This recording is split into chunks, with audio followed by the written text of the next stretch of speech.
Blog Talk Radio. Hey, you are now tuned in to 110 Sports Talk. I go by the name Lynn Knack.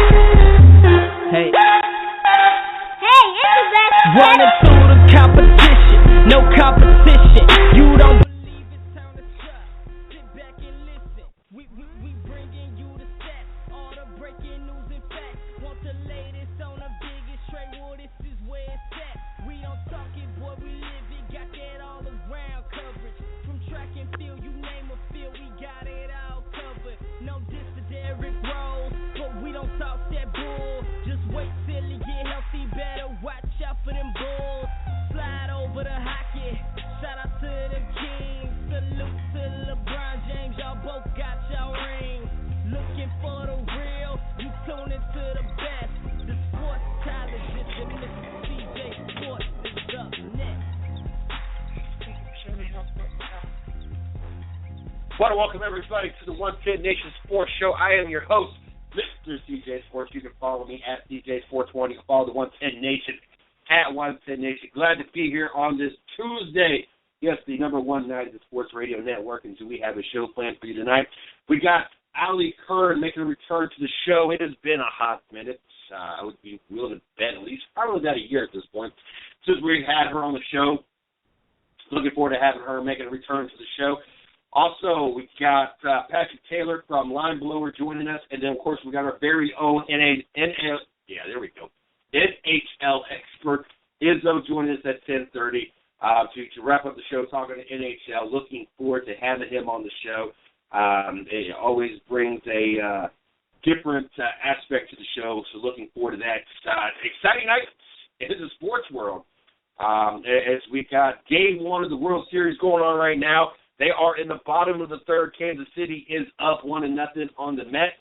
And then the NBA kicks off tonight as we're watching at my house, we're watching my Cleveland Cavaliers going against the Chicago Bulls. Chicago is up 46-40 at the half. And then, of course, there's Detroit at Atlanta as well going on right now. Detroit is up 48-43 at the half. Hard to believe that we are back in the NBA season. Hey, I can just remember right now sitting here watching Cleveland go 6 games in the NBA Finals last year. I can remember sitting here, and hell, I can remember us not doing shows on final nights because I could not concentrate. I'm going to try my hardest to concentrate on the show tonight, but I can see that being something that's going to be of a difficulty nature for I'm very excited about what this Cleveland Cavalier team is going to look like this year with the additions that they've added, with Kevin Love being back, and the addition of Mo Williams, Richard Jefferson, Cunningham, re-signing of J.R. Smith, Tristan Thompson, Dellavedova, LeBron James, the contract addition with Kevin Love on top of his coming back from his injury, Anderson Varejao being out there. Just a lot of things to be excited about with this Cleveland Cavalier team, as everybody's got them picked as their favorite to win the NBA Finals this year. I don't think there's one single person out there outside of the teams on actual players or affiliated with actual teams that are betting against the Cleveland Cavaliers this year. They got 1 year under their belt with the return of LeBron James. Now they've even gotten that team even better. Some key additions in the offseason. Second highest payroll in NBA history. They definitely went all in this year. So we're definitely going to watch and keep our eye out on the Cleveland Cavaliers, especially here at the 110 Nation. But definitely excited about the fact that the NBA season is back in full swing starting tonight. We're going to talk about that a little bit more later on. Make sure you guys check us out on Facebook. You can check out my fan page, Mr. CJ Sports. You can check out the sport and site side of the house, 110 Nation Sports. You can check out the guest and the show side of the house, 110 Nation Sports Radio. Also, make sure you check out our website. Make sure you check out our website, www.the110nation.com. Also, check out our blog site, www.the110nationsports.com. Tomorrow morning, we will finally debut the 110 Nation morning show. We've had one technical difficulty after another. But we had one technical difficulty today. Yesterday, I was just unable to do it. 100% better today. Yesterday, especially more yesterday morning, I've been dealing with a back pain that has been unbearable, been able to hardly move. Getting in and out of chairs has been next to impossible. Sunday morning, even putting my shoes on, it took me a good 10 minutes to get my shoes on, as I just couldn't bend down, and the one shoe, the back of it just kept wanting to flop down instead of staying up, so I could slide my shoes into it. It was just horrible. So definitely feeling 100% better today. Not at 100%. I would say a good 80% or so. There's still a slight pain. I felt a little bit when I just got out of the chair a minute ago. I felt just a slight pain throughout the day, but nothing nowhere close to what it's been the last 2 or 3 days. And then, of course, this morning we had technical difficulties, was unable to do the show. But we will be on the air live tomorrow morning at 8 a.m. for the debut of the 110 Nation morning show. So looking forward for the opportunity to do that and bring the morning show, or bring in a morning show to the 110 Nation and help with helping our fans and our listeners be able to get off on the right foot in the morning and get some good sports talk and get the updated information going on. Also, speaking of which, the fans, trying to better the network here, if you've not gone over to Spreaker and followed us, no matter how you listen to the show, because for those who don't know, we're on multiple platforms. We're on Blog Talk Radio. We're on Stitcher. We're on SoundCloud. We're on iTunes. And we're on Spreaker. Spreaker, what's cool with their platform is after you get 100 follows, it's just one of the things, but that's the last thing we're really waiting on. Once we get 100 follows, then we were eligible to take this network to iHeartRadio Network. And if anybody that knows anything about anything out there, especially apps or have any kind of phone that is not prior dated of 2005 or whatever, you got to have a dinosaur phone at this point. It's probably one of the most popular downloaded apps out there. And, of course, that would only bring more opportunities for us here at the 110 Nation, as we've already got a show and a sponsorship in line waiting for this move to happen. All we need is 100 out of all of our followers and listeners. And you know, we're not trying to brag because we know we don't have a lot of followers. But we do have in the ballpark figure of 50,000, counting all our social media site, shows and everything going on. And out of those 50,000, we've got 41 people to go over there. We really need to step up our game and get some people over there and follow us so we can get on the iHeartRadio network and also get on the TuneIn Radio network and help get even more exposure and continue to grow this network and continue this company. So help us out. Go over to Spreaker.com. All you got to do is look up 110 Nation, and all you got to do is follow the show. Quite simple. Quite simple. And do that. Help us out. Help everybody out here. I mean, not only me. I mean, it's not even about me. It's just, we want to provide an opportunity to have a staff that can have a legitimate career, not have to have other jobs, this not be a part-time gig, this not be once a week, 30-minute gig, but have an opportunity to have a career in the field that they love, the field that they have passion, the field that they want to go to work. We want to do this every day. Now, granted, it's not work. We don't get paid for it. We want to one day that this be our job, this be our, our career. We want to provide an opportunity to have multiple people have to do it. There's nothing worse than going to your job day in and day out and just despise it and not want to be there and think about everything else you want to do and half-ass doing what you're supposed to be doing because you would rather be doing something else at some other place. We want to cut that out. We want to provide all our people with an opportunity and be able to provide opportunities for many others to join the 110 Nation and become employed and be able to provide an income where they don't have to worry about a second job. They don't have to worry about hating their job. And they get an opportunity to do what they truly love and passionately want to do. So help us out. Go over to Spreaker. Follow the 110 Nation. The follow is right underneath the logo. And just help us out and take care of that. Speaking of which, you want to join the 110 Nation. Right now, we got 16 out of the 35 hours that we got available to us right now taken. We got 19 hours that we need to fill.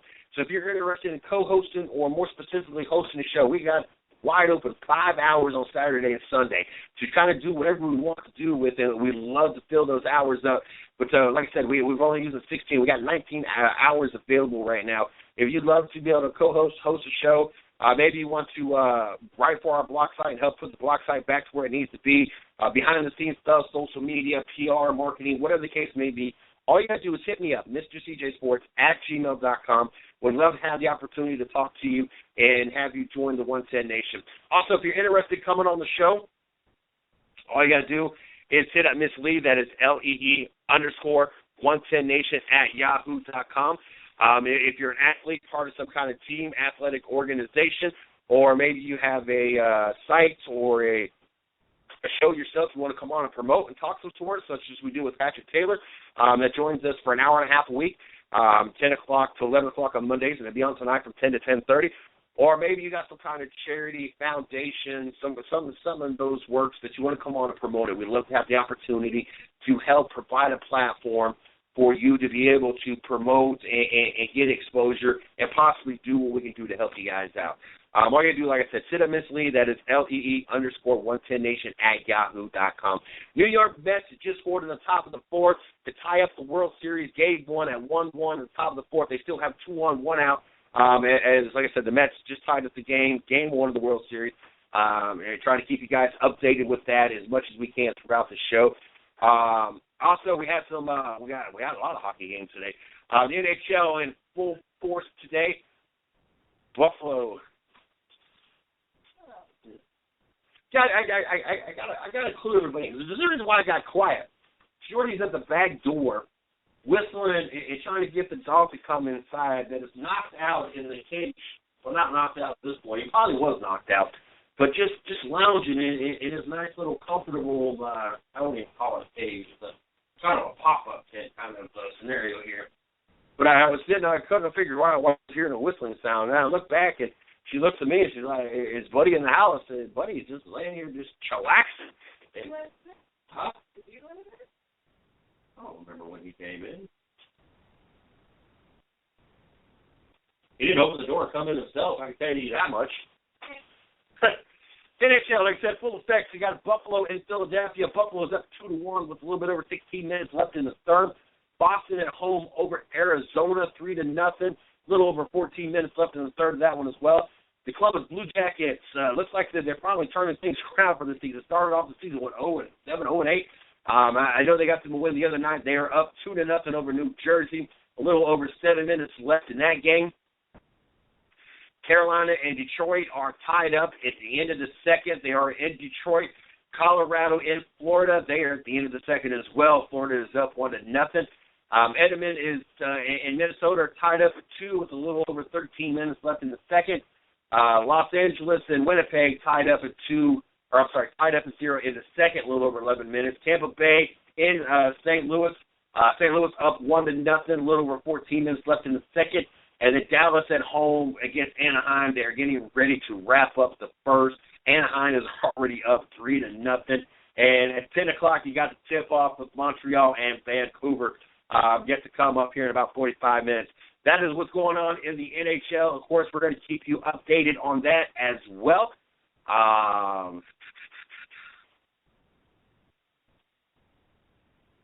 This was released earlier. 2 things that were released earlier today. One was the quarterback, and we're going to talk about that in a second. The other is NASCAR statement. NASCAR, no penalties from Talladega's accident. No driver, including 2014 Sprint Cup Series champion, possibly 2015, because they said, you know what, we are not bouncing him out of this chase. We're not letting Junior Nation run NASCAR. That's not how it's done. Brian Francis says he runs NASCAR, daggone it. They will not be publicly penalized for his or her actions during the messy and ridiculous final laps of Sunday's race at Talladega. NASCAR had previously said Sunday evening that it had found nothing fishy about the green light check or the tip, or which attempt they're talking about, the first attempt or the second attempt. Because the word attempt is still applies to either one of these scenarios. It's an attempt. At the end of Sunday's race, Harvick's car made a contact with Trevor Baynes, helping trigger a multi-car crash that ended the race. But when saying Sunday that the sanctioning body hadn't found anything, NASCAR's vice chairman Mike Helton couched his words with a "so far." The results of the preliminary findings are now official. NASCAR has worked to review an extensive amount of material from Sunday's NASCAR race in Talladega, including video, team radio transmission, and downloadable data. Of course, everybody learned from Michael Waltrip Racing. You don't say your intent over the air. That's just, I don't know what Michael Waltrip Racing was even thinking when he did that. A NASCAR statement said Tuesday morning, based on that review, the NASCAR results are considered official as we prepare for the upcoming 2015 chase for the NASCAR Sprint Cup Eliminator Round starting Sunday at Martinsville Speedway. Yes, Junior Nation, you can all stop with the ridiculous, and we're going to use a word that is most commonly known because we live out here in the ghetto here, in the ghetto parts of the west side of Spring Lake. I had somebody come in today, and it was about the most idiotic thing I heard.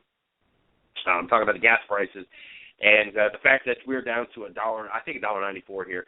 And he was like, the other side of town ain't caught up. The west side's still charging $1.99.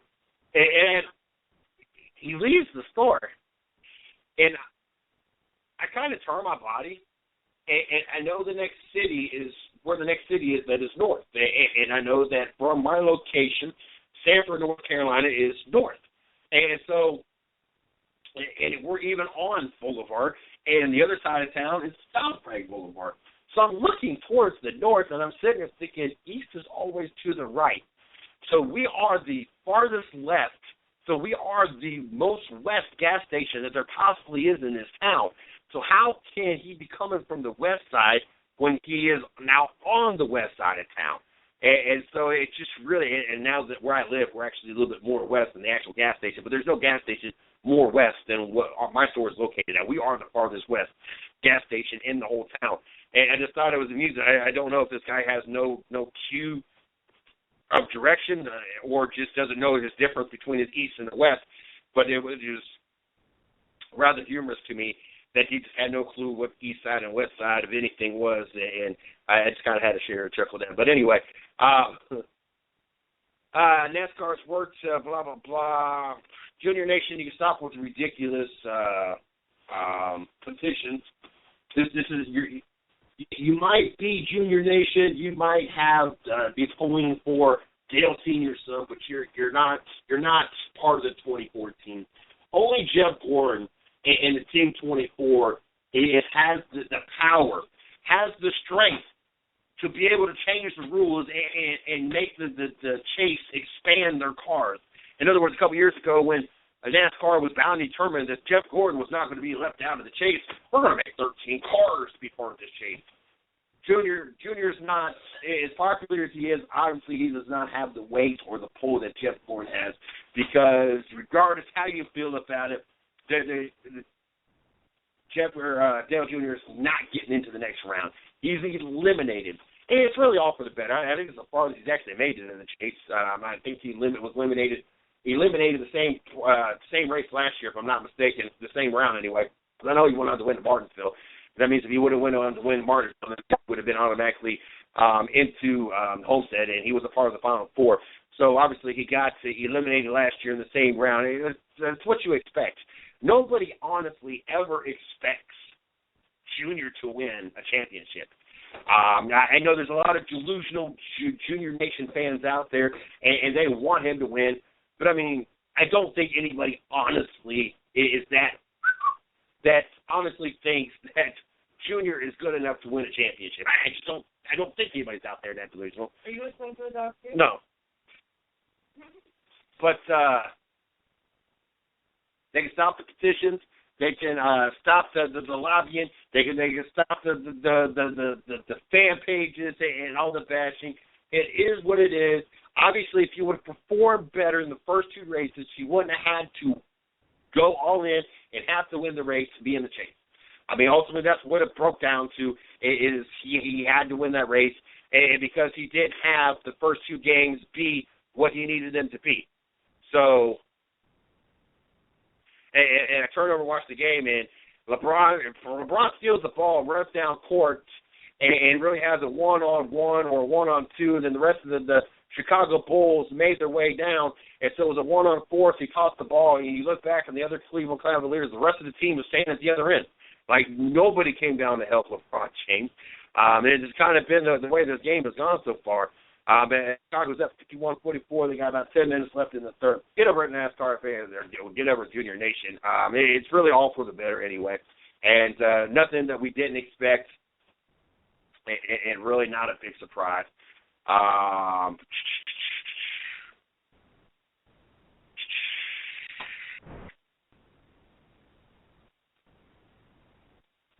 Still, what tonight?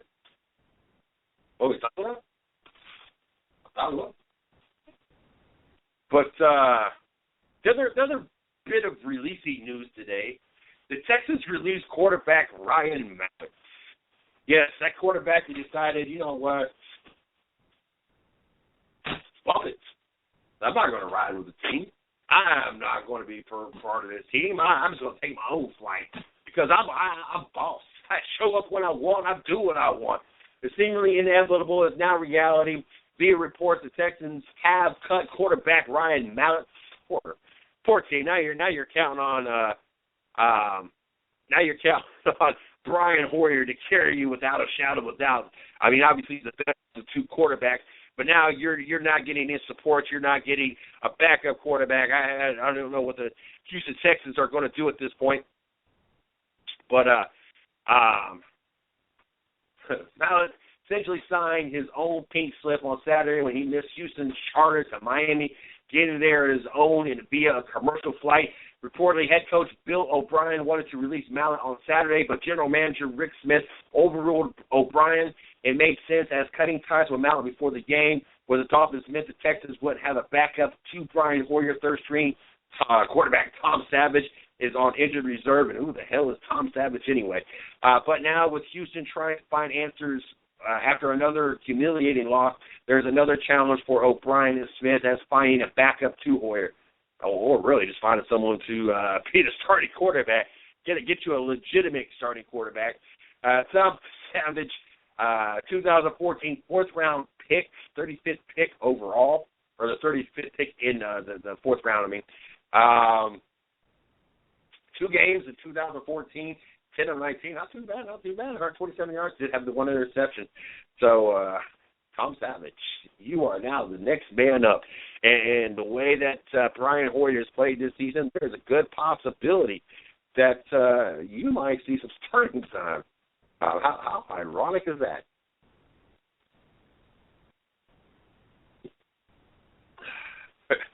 You know, it's crazy to think how good, in all seriousness, how good this Houston Texas team is.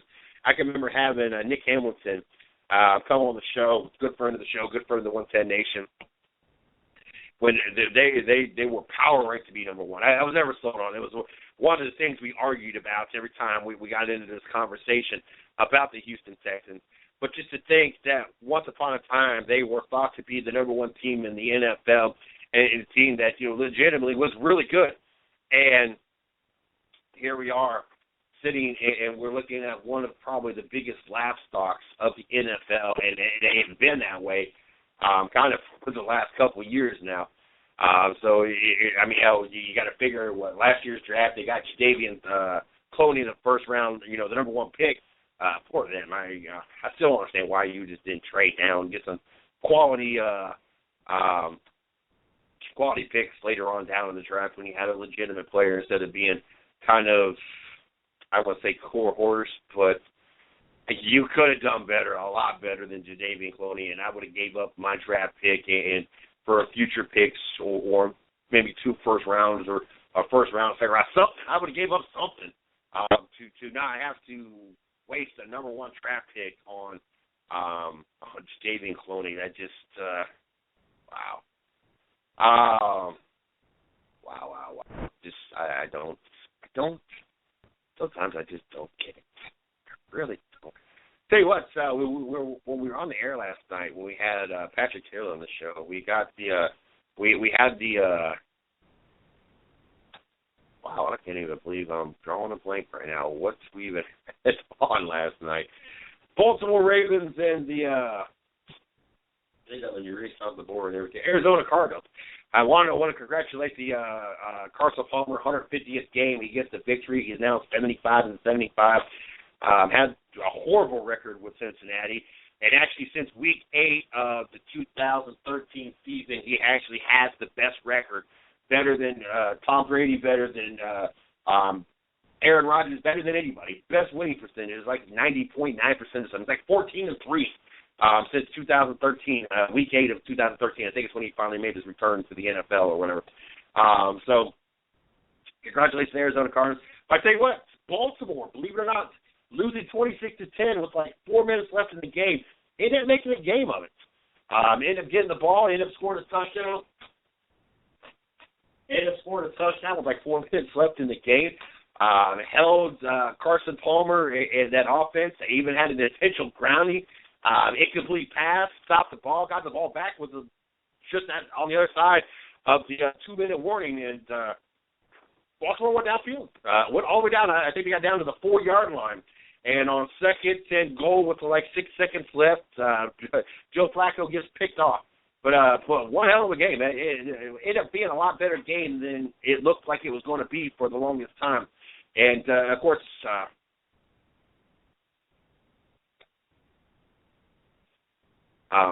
this is one of the topics we want to talk about.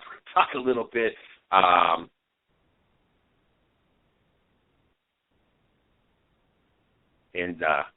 got to answer that question later. But, of course, it's one of the topics we want to talk about tonight, so I'm not going to get into too much more detail about that. But it was a very good game, and it was very exciting to watch.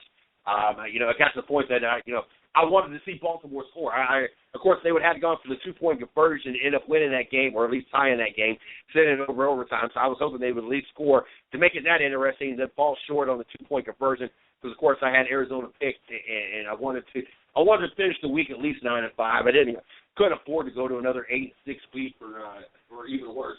As now I'm about 10 games up on Shorty in our year-long poll that football pool we got going on. But game definitely turned in. Yes, and I'm seeing the email back from Pax Jones. I asked him, wow, this game, or I sent him an email after the show talking about, wow, this game. And he's like, crazy, man. It really took off when I hung up and the dude missed the extra point.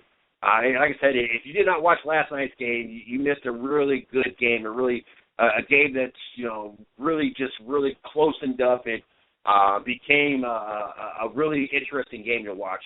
For most of the game, it was not. But to watch Baltimore come back and make a game, and that's kind of how Baltimore's season has been. Seems like every game they've lost by less than a touchdown or at a touchdown rate, and 2 of the games that went into overtime on top of that. So, it's kind of been the Baltimore way this year. Just seemed to just fall short of winning games. It's a shame because they got a lot of talented players. It's a shame because Steve Smith Sr. has been playing his heart out. And unfortunately for him, he's not going to see a championship at all in his career, and it's just unfortunate. There's a lot of talent on this Baltimore Ravens team. Just obviously they just can't put it all together, and is able to be successful and be able to win games and fall short. Can't put complete games together. So really a shame, but I'm not going to be too upset because. At least my Cleveland Browns are not sitting in last place. It's not too often I get to talk or brag about that. So that's always a good thing. It's always good when you got somebody worse in your league than you. As Baltimore sitting 1-6, Cleveland. I know I got much to brag about 2-5, but we've been close in all our games too. Our games have come down to overtime and less than 7 points as well. So I know last week didn't speak well of it, that 24-6. Beating we got, but Cleveland's been pretty competitive as well, so I'm not going to complain too bad. Used to finish in the bottom. We don't expect to make playoffs. We're just hoping for a 500-year one year. I think as Cleveland fans, we'd be happy with an 8-8 at this point. So the woes of being a Cleveland Browns fan. He ain't seen that on Facebook. Someone turned their yard and they're getting ready for Halloween into the quarterback starting graveyard, and all the quarterbacks that. I think since the return of the Cleveland Browns was still ridiculous. It seems like we've been back since, 2000, 2001, something like that. And I think we've gone through a starting quarterback every single year. and so you can imagine 15 tombstones out there or whatever. So yeah, I kind of had a chuckle. I had no choice being a Cleveland Browns fan. It's kind of one of the natures of being a Browns fan, and I'll continue to be a Browns fan. It is what it is. I would really wish they just go ahead and get rid of Johnny Manziel and get that over with, but obviously it don't matter what Johnny Manziel does. Gets in arguments with people, beats his girlfriend, goes to rehab, relapse off of rehab, and doesn't do anything he's supposed to do, but Cleveland's not determined they're going to keep them. They said, you know what, we gave us some draft picks, we made him a first round draft pick, and we wasted some money. We're going to hold on to him. I don't understand it. Don't try to give me that. I understand that at all. Tuesday night. It's weird that Tuesday night is our night. I would never imagine, a Tuesday night being, maybe Monday night or maybe Wednesday night, even Thursday night with Racing with Big Sweat. Not that they don't get great ratings over there. It's a very, very highly rated show and goes neck to neck with our Tuesday program. But Tuesday night, just a really weird night to be our popular night. And so really thankful for that. And it's not want to do what I want to do. We got Allie Kern joining us. We got Allie Kern joining us, making a return back to the One Ten Nation Sports Show. Like I said earlier, it's been probably about a good year since we've had her on the show. So we get an opportunity to catch up with her, her career, racing, life, the Drive for Diversity combine that she was just at. We get to play and do a lot of things in the next 30 minutes. So looking forward to this. We got her in the studio, so I'm going to go ahead and plug her. How are you doing tonight, Allie? I'm good. How are you? I am doing great. My Cleveland Cavaliers are on TV. I got one hell of a talented race car driver on the show. I cannot complain one bit. Sounds awesome. It is. Before we jump into this, though, I want to give you the same opportunity that I give everybody and you once before. I want to give you an opportunity to plug yourself, social media, website, team site, sponsorship, whatever you want to throw out there before we get this started. That way the fans have an opportunity to follow you and keep up with you, not only for the rest of the season if you haven't have any races left, but the rest of your career as well.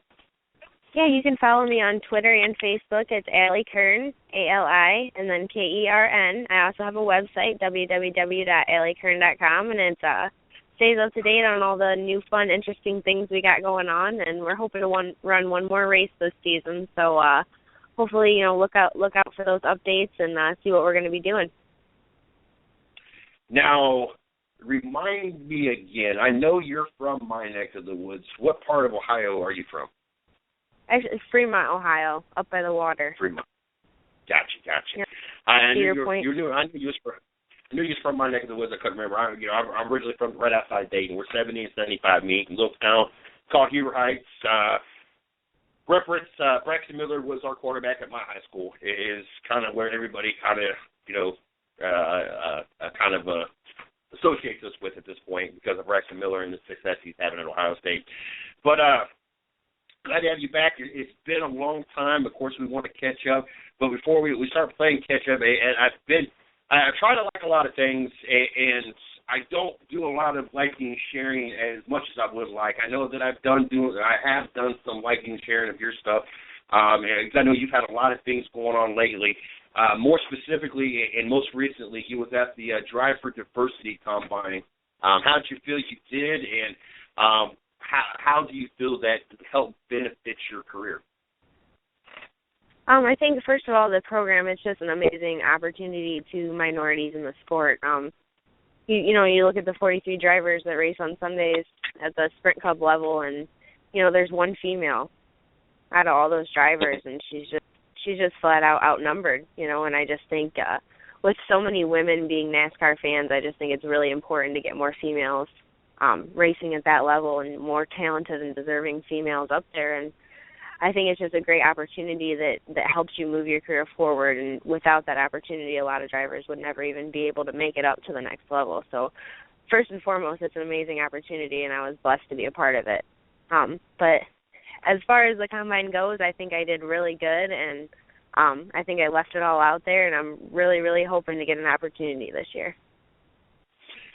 Do you feel that you learned anything this combine? I don't know, maybe I don't know exactly what all they do there. I know that they, overlook a lot of different things that they had you guys do and kind of, grade or judge, who they feel is the best. But did you get to learn anything while you was there, maybe from them, maybe from other drivers? And how is it there when you guys are there? Is it very competitive, or is it kind of like I don't want to say brotherhood because there was females there, but, kind of a brotherhood. Everybody is, making new friends, and it's kind of one of those things you guys, take those relationships farther in your career and keep in touch. How is it there at the Combine? It's really exactly like that. I mean, everybody's so open and honest and sharing, and we all have the same passion at the end of the day, and we're all trying to get to the same level. So sharing our experiences with each other just allows us to grow as drivers that, we would not get that opportunity if it wasn't for the program. A lot of us wouldn't even get to meet each other, wouldn't even come face-to-face at the racetrack with the busy schedules that there are. So just to be able to meet those drivers and just get the opportunities to really grow as a driver myself and be inspired by other drivers that I'm there with, it's pretty awesome. How does one get selected? What's the process of getting selected or nominated at least to go to the Combine? You have to fill out a very, very long application, just in detail of your entire career, your best finishes, just your races over the past year, and everything about you since you started racing. And they, there's a panel of judges that go through, the hundreds and hundreds of applications, and they narrow it down to, I think this year was 23 drivers that they chose to go to the Combine, and it's just, it's an honor to even be selected out of everybody that applies, across the country. And what, out of everything you had to do that 2 or 3 days, it was 3 days, wasn't it? Monday, Tuesday, and Wednesday? Yes. Out of those 3 days, what did you feel that maybe you excelled, or maybe, I'm not going to say did better than everybody else. I want you to sit there and put you in that predicament and say, I did this better than everybody else. But what do you feel that you really did well? Maybe it surprised you, or you knew going into it that was your field of expertise, and you felt that you really impressed them while you was there? I think it would be the on-track portion of it. I felt really confident, and I was very smooth and consistent with my line and my laps, and I actually read an article after the Combine was over that said I was the second fastest driver overall, so that was pretty cool to see that in print, because you don't really get to, you guys can tell, the drivers can tell each other what laps we ran, but, they don't stack it up to see exactly, who falls where, so it was really cool to read that, and I think I just left it all out there on the track. I think that was definitely my strongest point.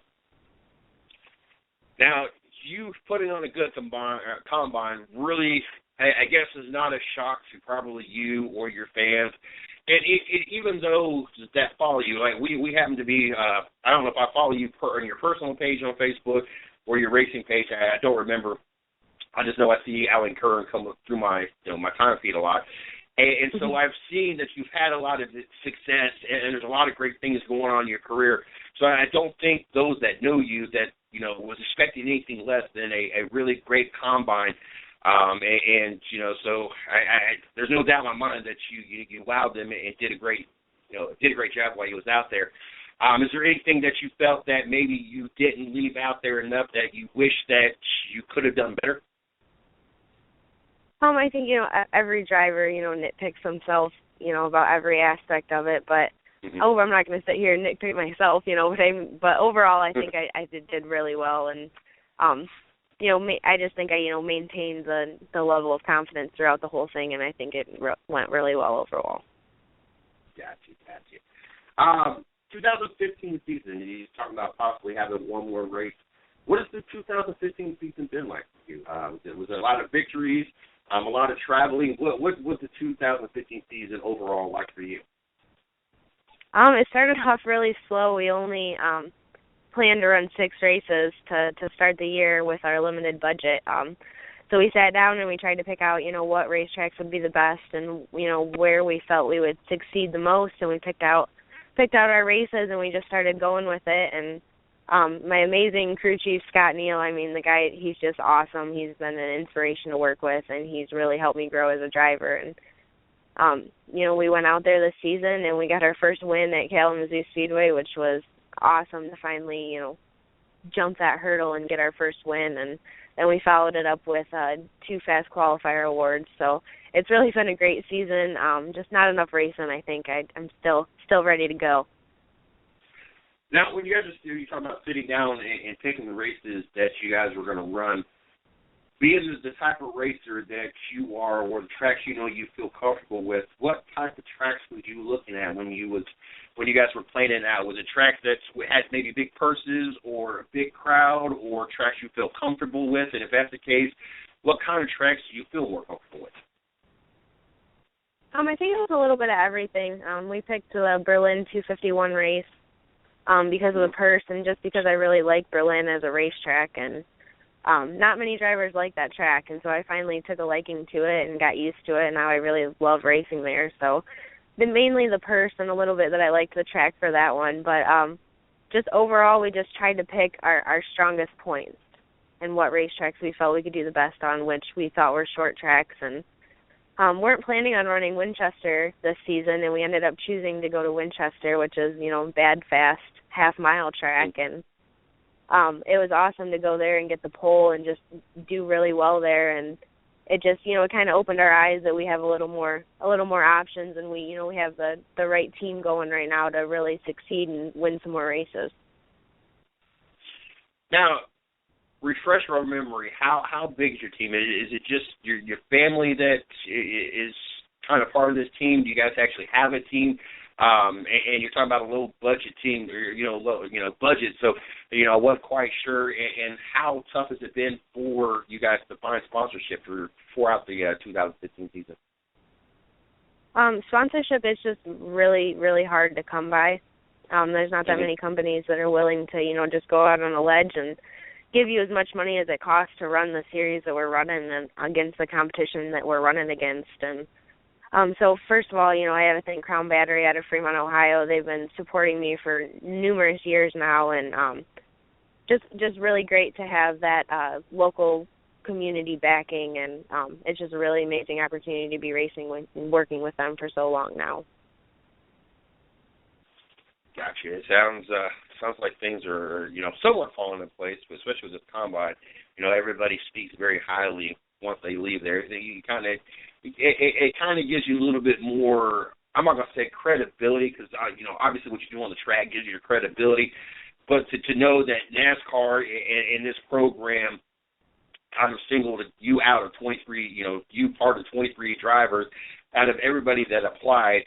So obviously, if they've seen something, then obviously there's more there than maybe, Joe Schmo that runs this company that wasn't willing to sponsor you before, or this team or that team kind of scenario. So, obviously, hopefully this combine ordeal, helps out things a little bit for you guys. What's the 2016 season look up for you guys?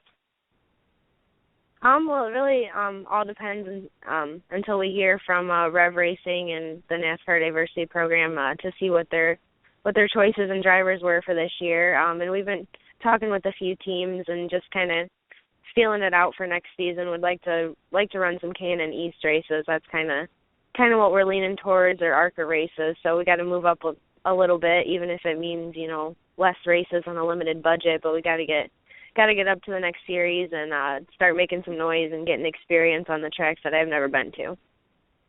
Have you had an opportunity to run any K&N Pro Series or ARCA Series race, or at least testing any of those cars to this point yet?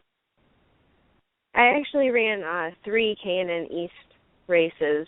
It's been, I think it was back in 2011 now. So it's been a while, but it was a great opportunity, and it just, the sponsorship just fell through, and we weren't able to go further, but we made some good runs, and it was just great experience for me at that point in my career. But we went back to late model racing because it's what we could afford, and just wanted to develop my skills a little bit more and start winning in late models before really moving up to the next level. How much different is it for you to compete in the K&N Pro? And I don't want to take, and I hate kind of asking this question because it makes it seem like I'm trying to say that the local guys that you go run normally against in the late model series is not as competitive or not as good as the guys in the KM Pro or ladies. I just say guys in general, or in the ARCA series, because I don't want to take it away from there. There's very talented people at every local track out there, but obviously there's a reason why these people got funded rides in the KM Pro and ARCA series, that they just happen to be, excelling a little bit better or maybe moving along a little bit quicker. So how much difference was it when you ran in the K&N Pro Series versus late model series for you? I actually think the late models are harder in the competitions, but really just as stiff in the late models. I mean, we're on a normal basis, these races we run with the ARCA Series, Super Series, we're racing against Chase Elliott's and Ross Kenseth and John Hunter Nemechek, Eric Jones. I mean, all these up-and-coming guys that are running in NASCAR. I mean, we're racing against them on a weekly basis with the series. So I think the competition in late models is really really tough, and I think the K&N level, I think it's basically the same competition, and you're moving up with those drivers, these young drivers that I've got used to racing against. So I think it's about the same competition level. So with the competition, and you get an opportunity to run against these guys, does it get frustrating that you don't win as much as you do because the competitive nature of yourself, or are you accepting or happy with the finishes you've got, knowing the competition you're going against? I think I'm definitely happy with the finishes we've got. And it just all comes down to you're not always going to have a perfect car. You're not always going to have a perfect race. Stuff's going to happen. And, sometimes necessarily there's numerous things that affect the course of a race. I mean, especially if it's a 200-lap plus race, there's so many different things that can happen and that can go wrong that are just kind of out of your hands and out of your control. But just to be able to compete with these guys and be fast with them in practice and qualify with them and go out there and race side by side with them, even if we don't get the finish that we need, it just earns credibility and kind of earns my stripes and racing against these guys and getting used to how they race, because they're racing against the best of the best.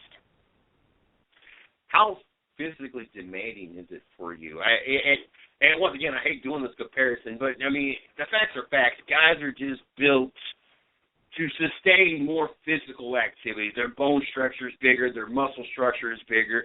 And so, don't get me wrong, I've met plenty of females in the gym that, and I once upon a time, year and a half ago at this point, bench pressed 460 pounds, as a matter of fact, last summer.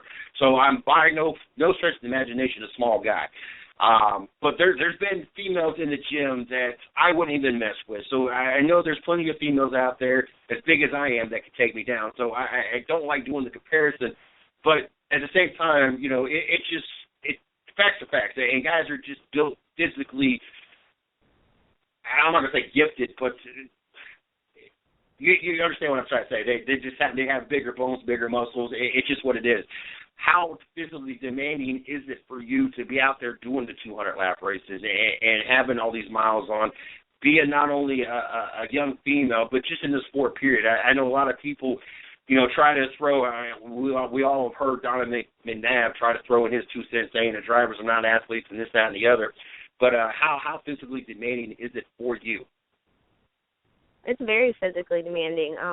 Your body has to be able to withstand the heat, number one, inside those cars, especially if it's a 90-plus degree day outside. It's going to be 120, 130, even 140 degrees inside that car by the end of 200 laps, and it's very physically demanding. But at the end of the day, that last push, it has to be mind over matter, and it has to be your mind over your body, and you just know in your mind and stay focused that you can do it, and you do it. I'm curious. I've never asked this driver this, but on these longer races, and you're getting to the end, and I know there's got to be times you sit and think, God, I just wish this would be done. I know that I must have sweated 50 gallons of fluids out of myself and everything else. Has there ever been a time that you just want to say, you know what, I'm done. I just want to get out of this car. I don't even care at this point. I can only imagine, especially when you got the days that are 90, 100 degrees, and you got the heat inside the car, and the heat's coming off of everything. I just couldn't imagine sitting in that car with everything you got to wear, especially if you're having a bad day, and you're not, you're just kind of out there trying to get points, not being competitive. Maybe something is, broke, you've gotten wrapped up in a wreck or something. You're just out there turning laps. I just can imagine there's got to be those days that you just say, you know what, this is just not worth it today. I just want to park this car and go take me a nice shower and be done with it for the day.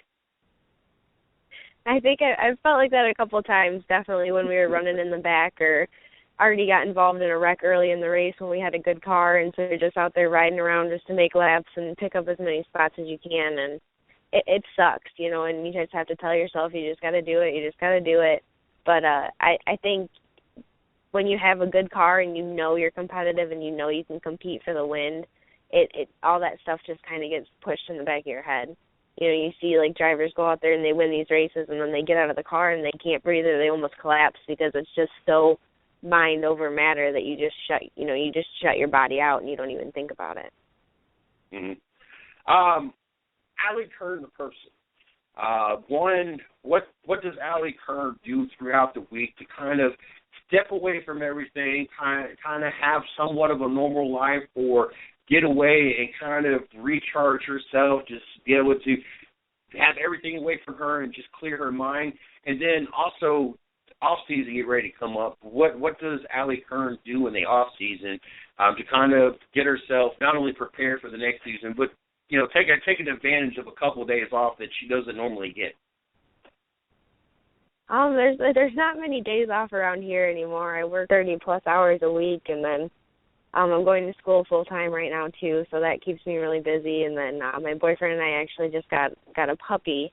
After we won the big Kalamazoo Clash race, we got a puppy, a black lab, and we named her Clash. So she's a handful now that got to play with her and give her lots of attention.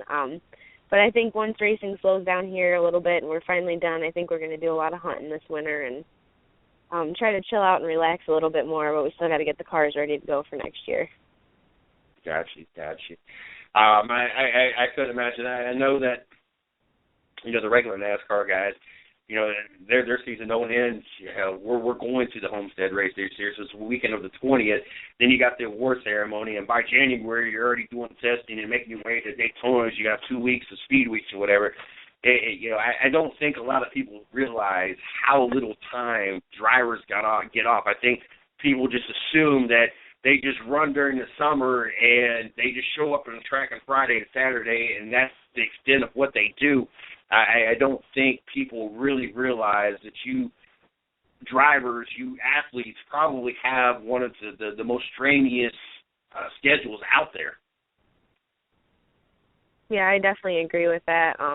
Just, you know, it's all part of it. You know, it's not, you can't just show up at the racetrack and drive a car anymore. You know, you have to do your part, and you have to want to be a part of the growth in the sport. And, you know, the sport needs the drivers to be more active in the sport and raise awareness of the sport and do whatever they can to help out in the community, just to better the sport itself and to, you know, allow it to grow. And I don't think, you know, people don't really understand that, but I think with the, you know, the social media, the big buzz, you know, lately and everything just booming, and NASCAR really, you know, latching on to social media, I think it's allowed a lot of people to get, you know, a closer look inside with the drivers, and I think it's really showing people how things are actually, you know, done during the week, you know, for the life of a regular driver. Mm-hmm. Now, I usually try to keep this separated as much as possible, because as much as I like to throw NASCAR into the conversation, you know, a lot of you guys that come on the show, it's not what you really want to talk about. You know, a lot of times drivers don't pay attention to a lot of things and don't get chances to catch the races and just don't generally keep up with NASCAR as much as the rest of us do, just because of your busy lifestyle. But there's no doubt in my imagination that there's not a single person that has ever turned a TV on in the last 2 days knows exactly what's going on in NASCAR right now.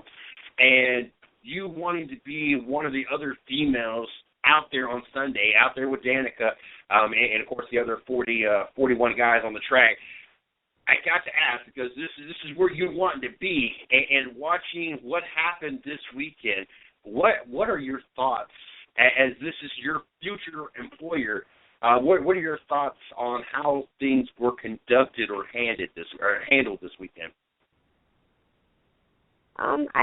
Overall, I think it's, at the end of the day, it's NASCAR's decision and it's their rules, and you know, it's in their best interest is what's best for the drivers and what's best for the sport. And I think everybody can be a tough critic, at times, but I think at the end of the day, it's their decision, and that the drivers just have to be okay with it, and they have to work with them. And I think driver input is very important to them, and I think they listen to that, and they've made a lot of changes and improvements for the fans and the drivers over the past couple of years. So I think they're on the right track, and everybody needs to trust them a little bit.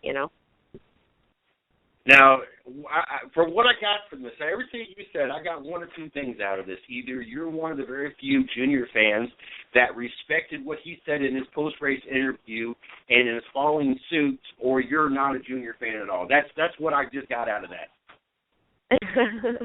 I'm not really. I don't say I'm not a fan of anybody, because I appreciate what all the drivers in the sport are doing. But my boyfriend's a big Junior fan, so I definitely follow Junior, and I have to like him a little bit, But Brad Keselowski's my favorite driver. There you go. I'm a big Danica fan, and then Kyle Busch as well. I grew up being a Gordon fan, and I got tired of him watching all the time, even though I was pulling for him. When he won 11 or 13 races in one season, I'm like, you know what? I'm tired of watching him.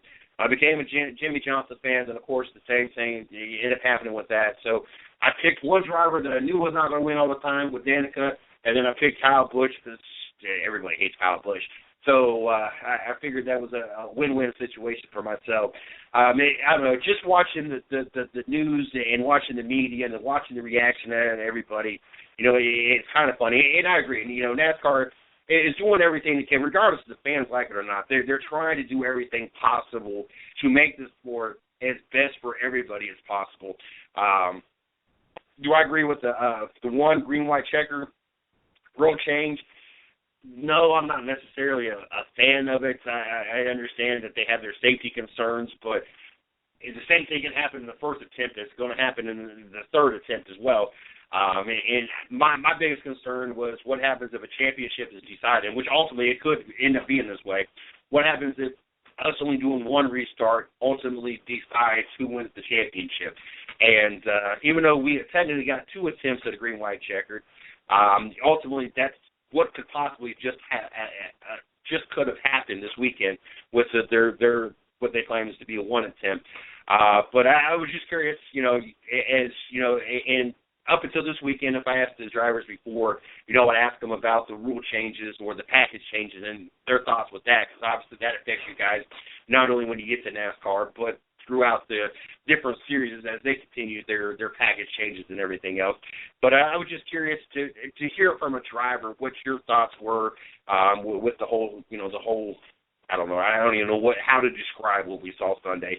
It was definitely one for the ages, and it's definitely, when this season's over with, we are definitely going to be hearing people still talk about Talladega, this weekend's race, all the way up until Daytona when the new season starts. Yeah, racing is just a game of inches and tenths of a second. It's just every driver knows that, when they strap into that car that, one little, little tiny thing can just set everything off track. And, the video I watched is just, it was so close, and, it could have went either way at the end of the day, if he would have been just a little bit ahead of him. So, it is what it is, and I think NASCAR they have to draw that line, and they have to make sure that they follow by what they think is right, and the drivers just have to understand that that it's anything can happen, and a lot of times it's just a little bit of luck. Now you know what the most amusing thing to me is, as we wrap this up, is the fact that they went the first 130 laps, 345 miles. Without a single wreck, without a single issue. Then all of a sudden, to wrap up this race, they couldn't even simply do two restarts. I think that is the most amusing thing to me. The most professional of professional drivers in the world, going 200 and some odd miles an hour, 2 wide, 3 wide, drafting, pack racing, everything that was involved in that first 345 miles. You get down to the last two final restarts, and they can't even make it to the start-finish line without wrecking each other. That is beyond amusing to me. I don't know why, but it just amuses me that's what it came down to. Yeah, it's crazy, you know, but it's just, I think it just comes down to everybody's desire to win and everybody's desire to want to do well and advance themselves. You know, everybody's just fighting for the same goal, and when the laps run down, everybody panics and runs out of time. So I'm assuming that it's safe to say that you are betting on Keselowski to win the championship for you? I'm hoping so. Hoping so. Well, if Keselowski wins it, I won't be necessarily disappointed. Obviously, I would like to see Kyle Busch somehow pull it out, but at this point, if I trying to think who's still left in it, Martin Truex maybe would be one other driver maybe I'd want to see win it more than Keselowski, because Keselowski's got to win. I have not had a problem with him. I know that he got a bad name when he ended up taking Carl Edwards out of that Talladega race a handful of years ago, but I don't have an issue out of him. I think he's great for the sport. I think he causes controversy and ruffles feathers at the right time, and it's always entertaining to me, so I have no problem with Bad Brad. And obviously, I think he has been a good influence on Joey Logano and has helped change Joey Logano's career. And I think it's not too often you get two drivers that work so well together, such as those two. And I think it's been a win-win-win all the way around for both drivers and the team, Team Penske. So not a bad pick, a very solid pick to win this chase. I got to thank you very much, Allie. I want to thank you for coming on the show, and thank you for giving us the time. And also, I want to wish you good luck on your final race of the season and the 2016 season. Hopefully, everything works out the way you want it to work out. Obviously, I see you on my timeline all the time, so I get an opportunity to keep up with you. So I definitely will continue to do the same thing. Hopefully, we'll have you back on the show very soon, not as long as it took us to get back to you and on the show this time.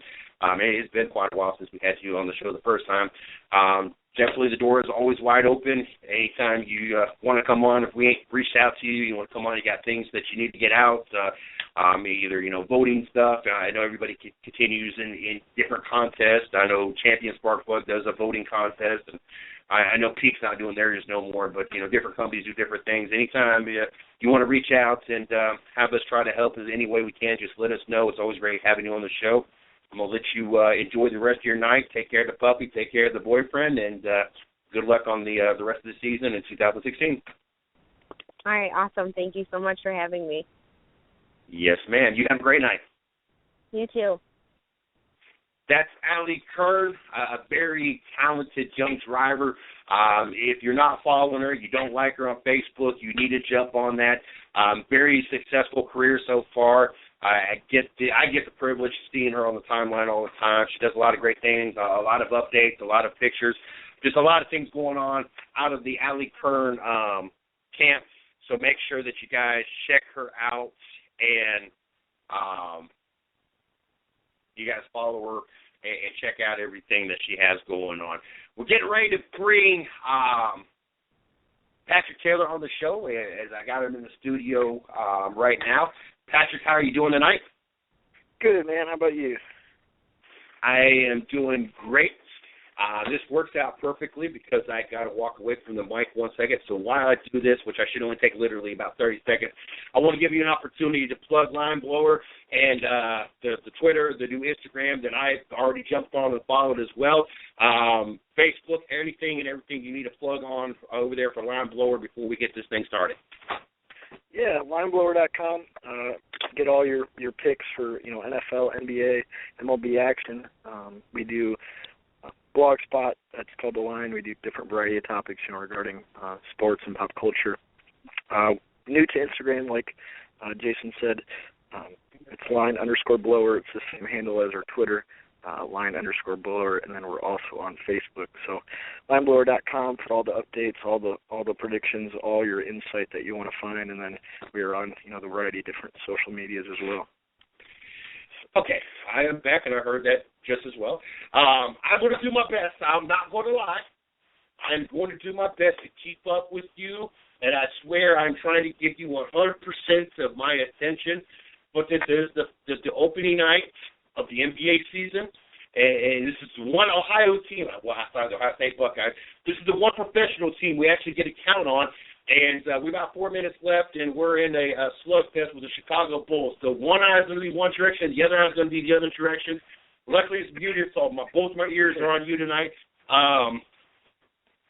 Last night. I'll jump in on the NBA topic real quick. I'm from Illinois, so I got an eye on the TV as well, rooting for my Bulls. Your Cavaliers haven't been very nice to us in the last 5-6 years, so regular season we always seem to sneak them out, and then you get us in the playoffs. But yeah, last night when we were on the phone and hung up, that game kind of got crazy. The Cardinals were up 26-10. Asa Jackson blocks a punt. The Ravens converted on a 2-point conversion, and kind of see where Flacco has a chance to win it or try to tie it up, and ends up throwing a late game interception. Just kind of a crazy game. It was. A game that, like you said, it was 26-10, and all of a sudden, with about 4 minutes left, you watch Baltimore score, and then I believe they got an offside penalty, or I think it should have been an offside, but they called it illegal formation or whatever.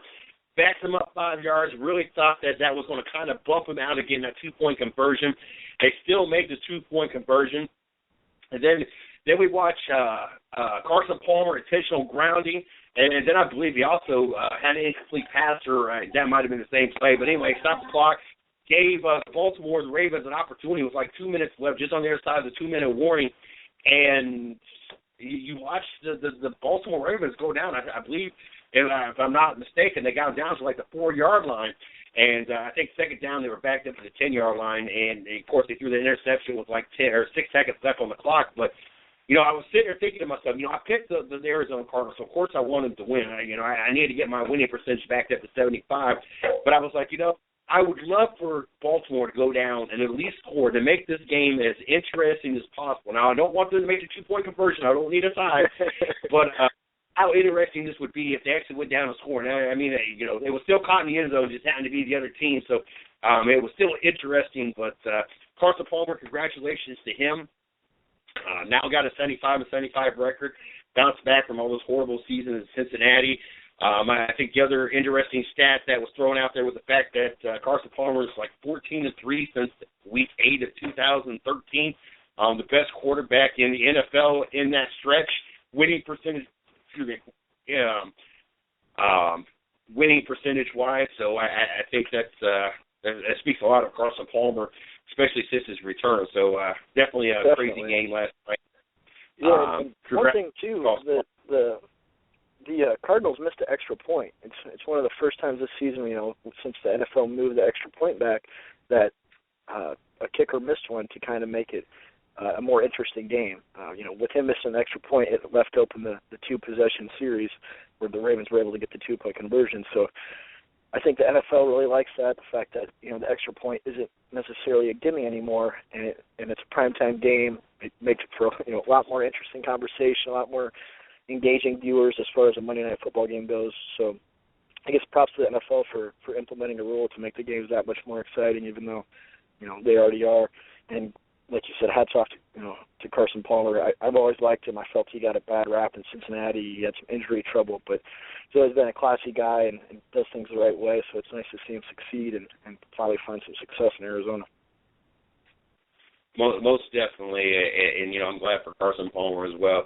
It was kind of a shady deal in Cincinnati. They were bound and determined they were not going to release him, that he was going to play for Cincinnati, and then he finally gets back in the league and gets stuck playing in Oakland, and you tell that he still had to work the cobwebs out and get back into shape. And then he goes to Arizona, and now he's having it's kind of like he found the fountain of youth, and he's just having a great time in Arizona. So yeah, what worse place to leave Cincinnati to go to Oakland?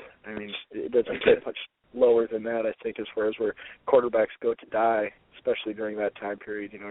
Nobody could go and succeed in Oakland, so for him to kind of bounce back from that and find a home in Arizona with Bruce Arians and them, it really worked out. And I don't know if I would necessarily agree with that. It was only a few years before that Kurt Warner led that Arizona Cardinal team into the Super Bowl, and it wouldn't have been for that pick by San Antonio Holmes. No, I mean Oakland. Oakland is where the okay. ever come out of. Yeah. No. Arizona's a good system. Like you said, Kurt Warner took them to the Super Bowl, and if it wasn't for James Harrison and Santonio Holmes, they win that game. I mean, that was a great Super Bowl too. Remember watching that, not expecting much of a game, and it turned out to be one of the best that I was ever able to watch. But no, I meant Oakland. You've seen veteran quarterbacks go there, and Oakland seemed to have turned a corner with some youth with Carr and Cooper, like we talked yesterday. But not Arizona, Oakland. If I remember correctly, I think I was glad that James Harrison, as much as I hate the Steelers and wanted Arizona to win, I think that touchdown maybe win the second quarter, because that was right before halftime, that maybe win that quarter in the block at the football pool. I had that block where I think that maybe win that quarter.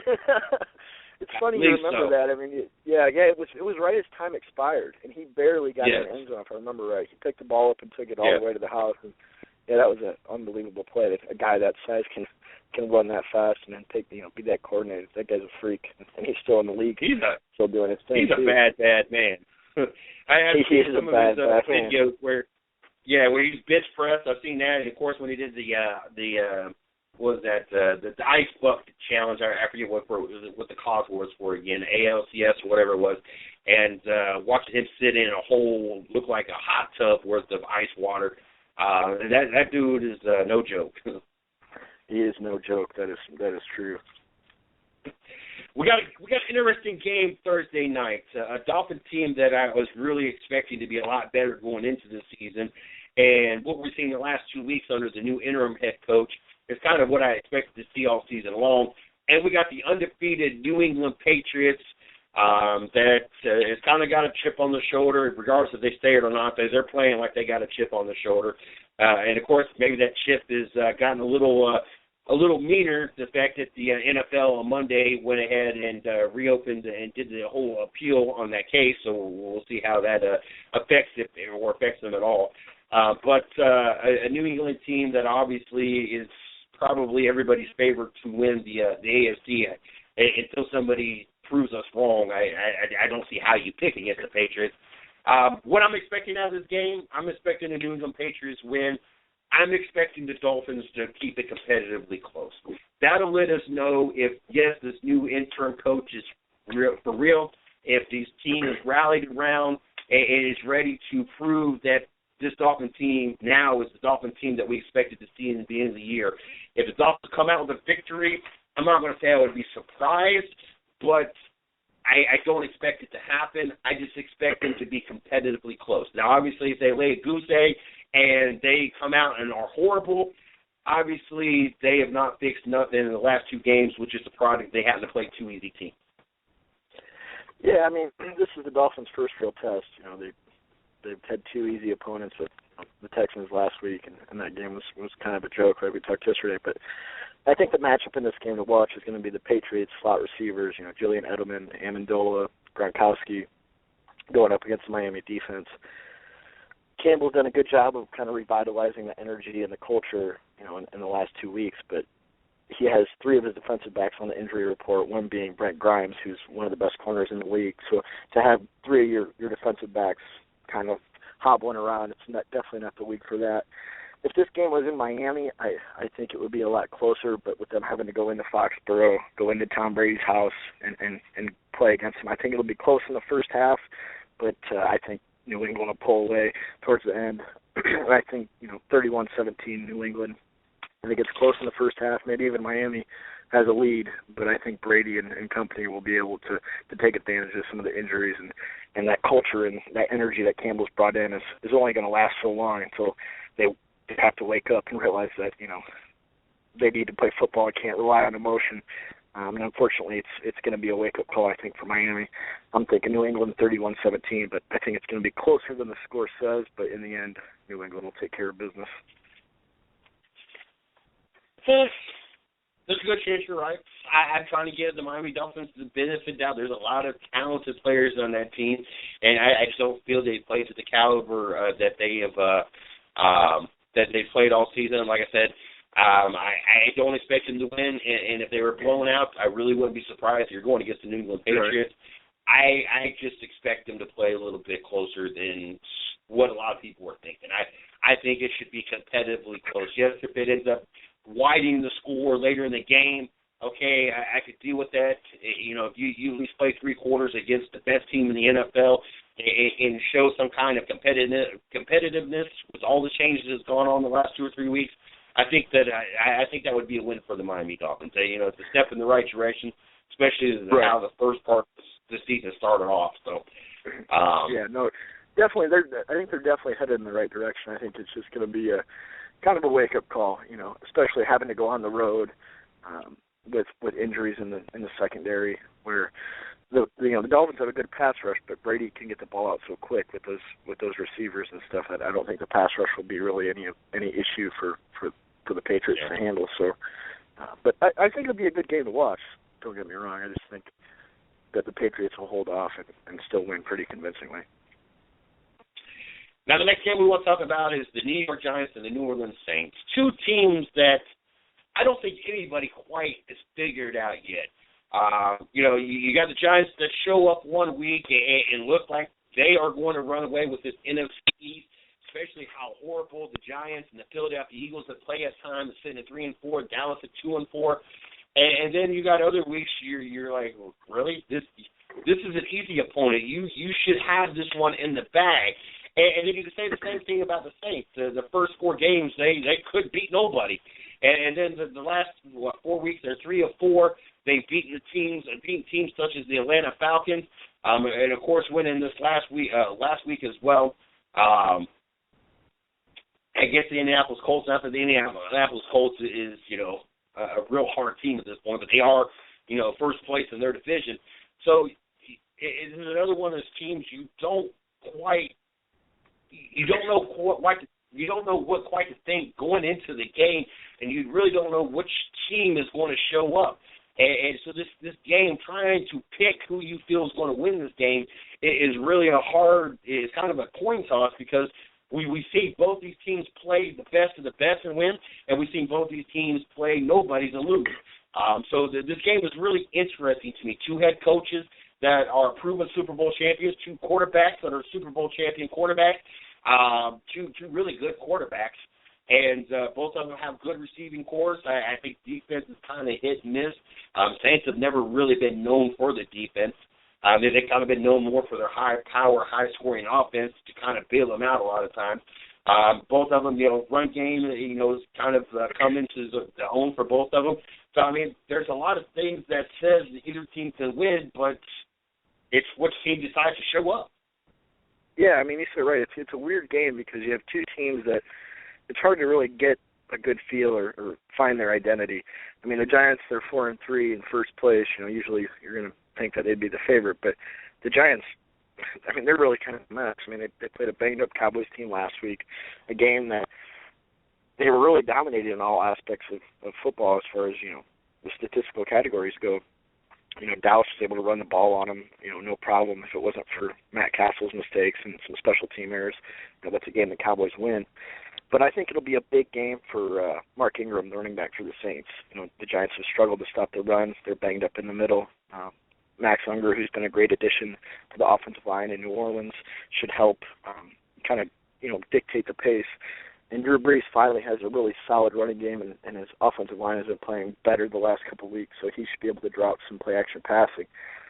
Yeah, like you said, 2 good quarterbacks, 2 good coaches, both Super Bowl winning teams, but Eli Manning hasn't really been himself. Last week he was 13 for 24, 170 yards against the Dallas secondary that, hasn't been anything spectacular.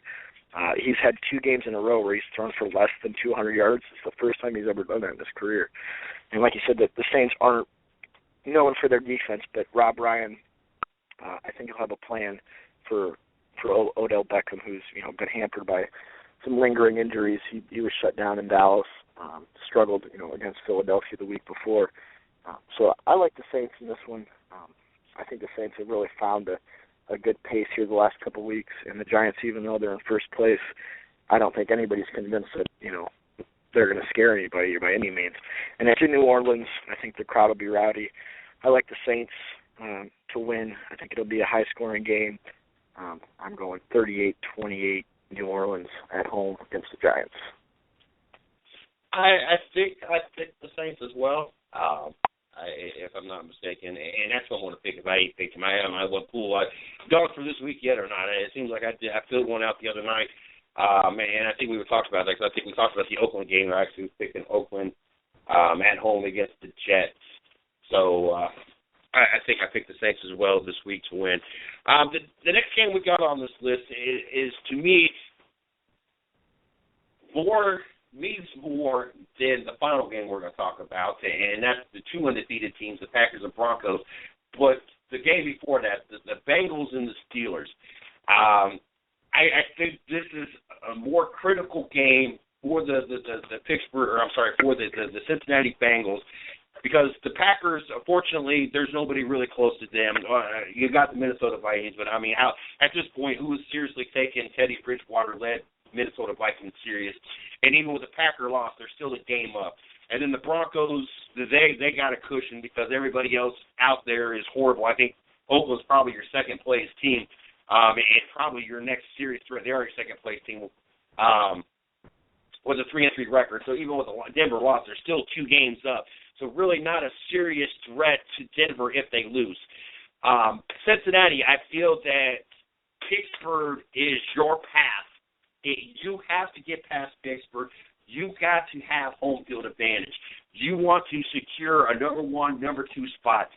I honestly think that it's going to be tough for them, Cincinnati, to be the number 1 team throughout the playoffs, but it is very reasonable to think with the way Denver's offense is playing that they could get the number 2 spot and at least have home field advantage all the way at least until Cincinnati plays Patriots.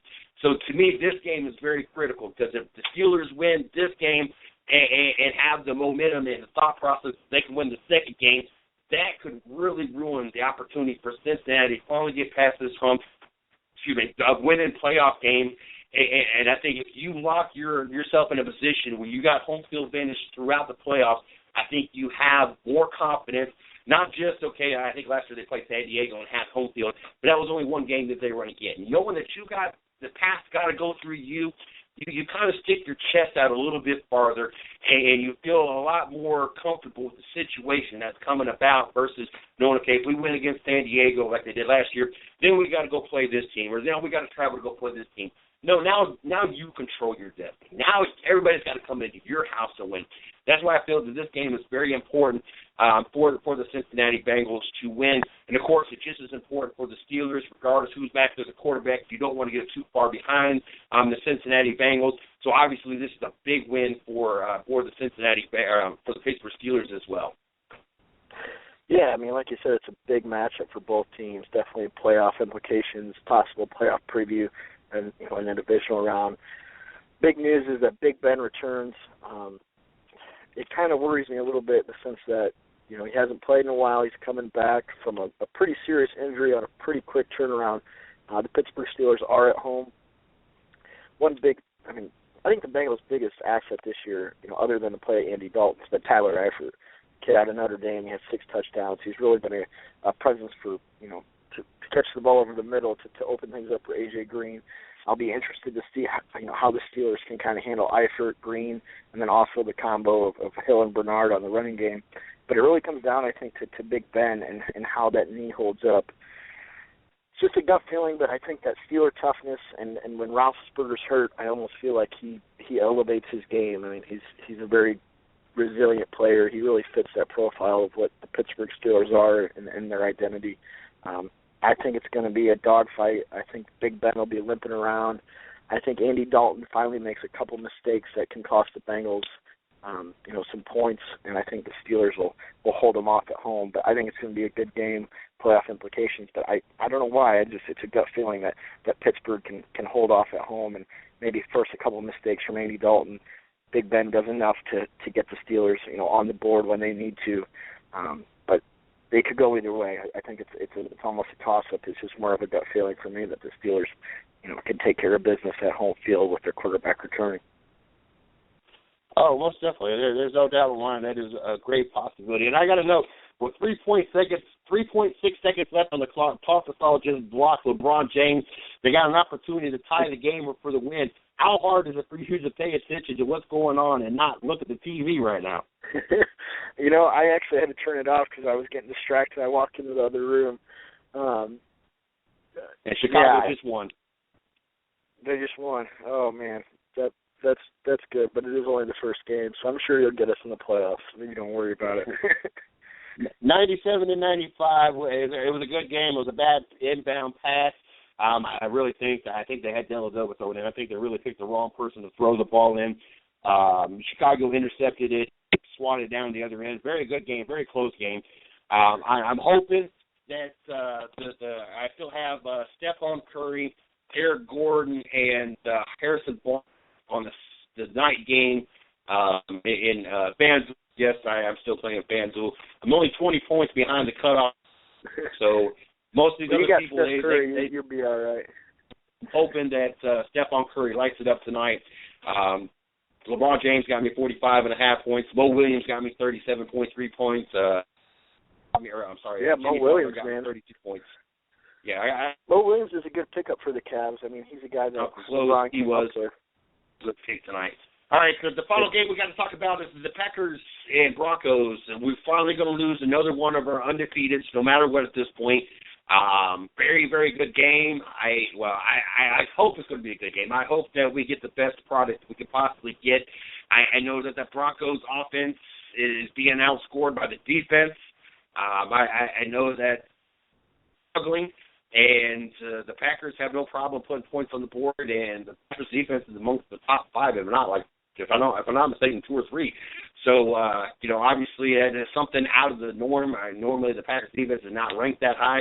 I like the Packers. I think that the Packers are right now probably outside of the Patriots, and your next team in the league, and it's hard to bet against Aaron Rodgers, and it amazes me because no matter how many injuries and how many receivers that he loses, it just seems like it's the next man up, and he really helps elevate their career, and it's like he doesn't miss a beat.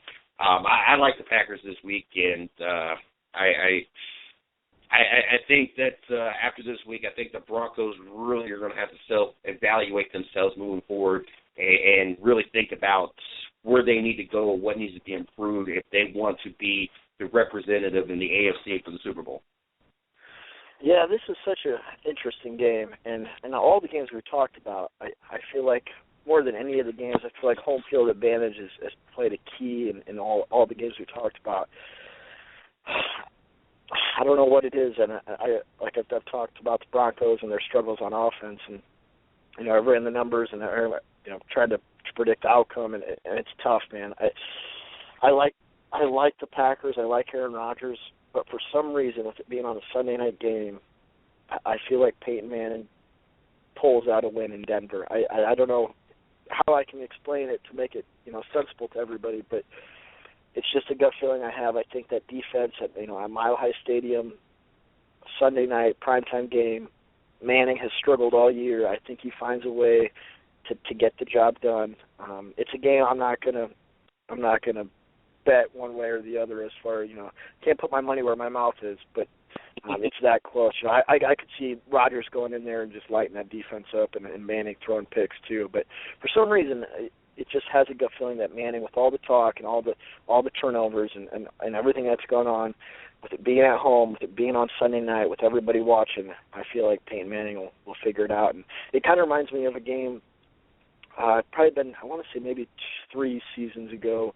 Well, no, it was Manning's first year in Denver. They were down big to San Diego. I want to say 28-0 or 35-7.5. Manning brought them all the way back. It was a primetime game, and I guess primetime TV, maybe Manning's last hurrah. I don't think the Broncos are going to go to the Super Bowl. I don't think Manning's really going to do much as far as the whole season goes. But just this one game, with it being in Denver on primetime television, I'm leaning towards the Broncos. But like I said, it's not a sure thing by any means. It's just more of a gut feeling. So definitely going to be watching Sunday Night Football anxiously just to see what happens when you have 2 great quarterbacks going at it with undefeated records on the line. It's NFL's dream to have that on Sunday Night Football in the middle of the year, where more people are watching that than they will be watching the World Series. Most definitely. Definitely be looking forward to it. Definitely we'll be running home and getting off as quick as I can to get home and watch that game and get caught up with everything else as well, of course.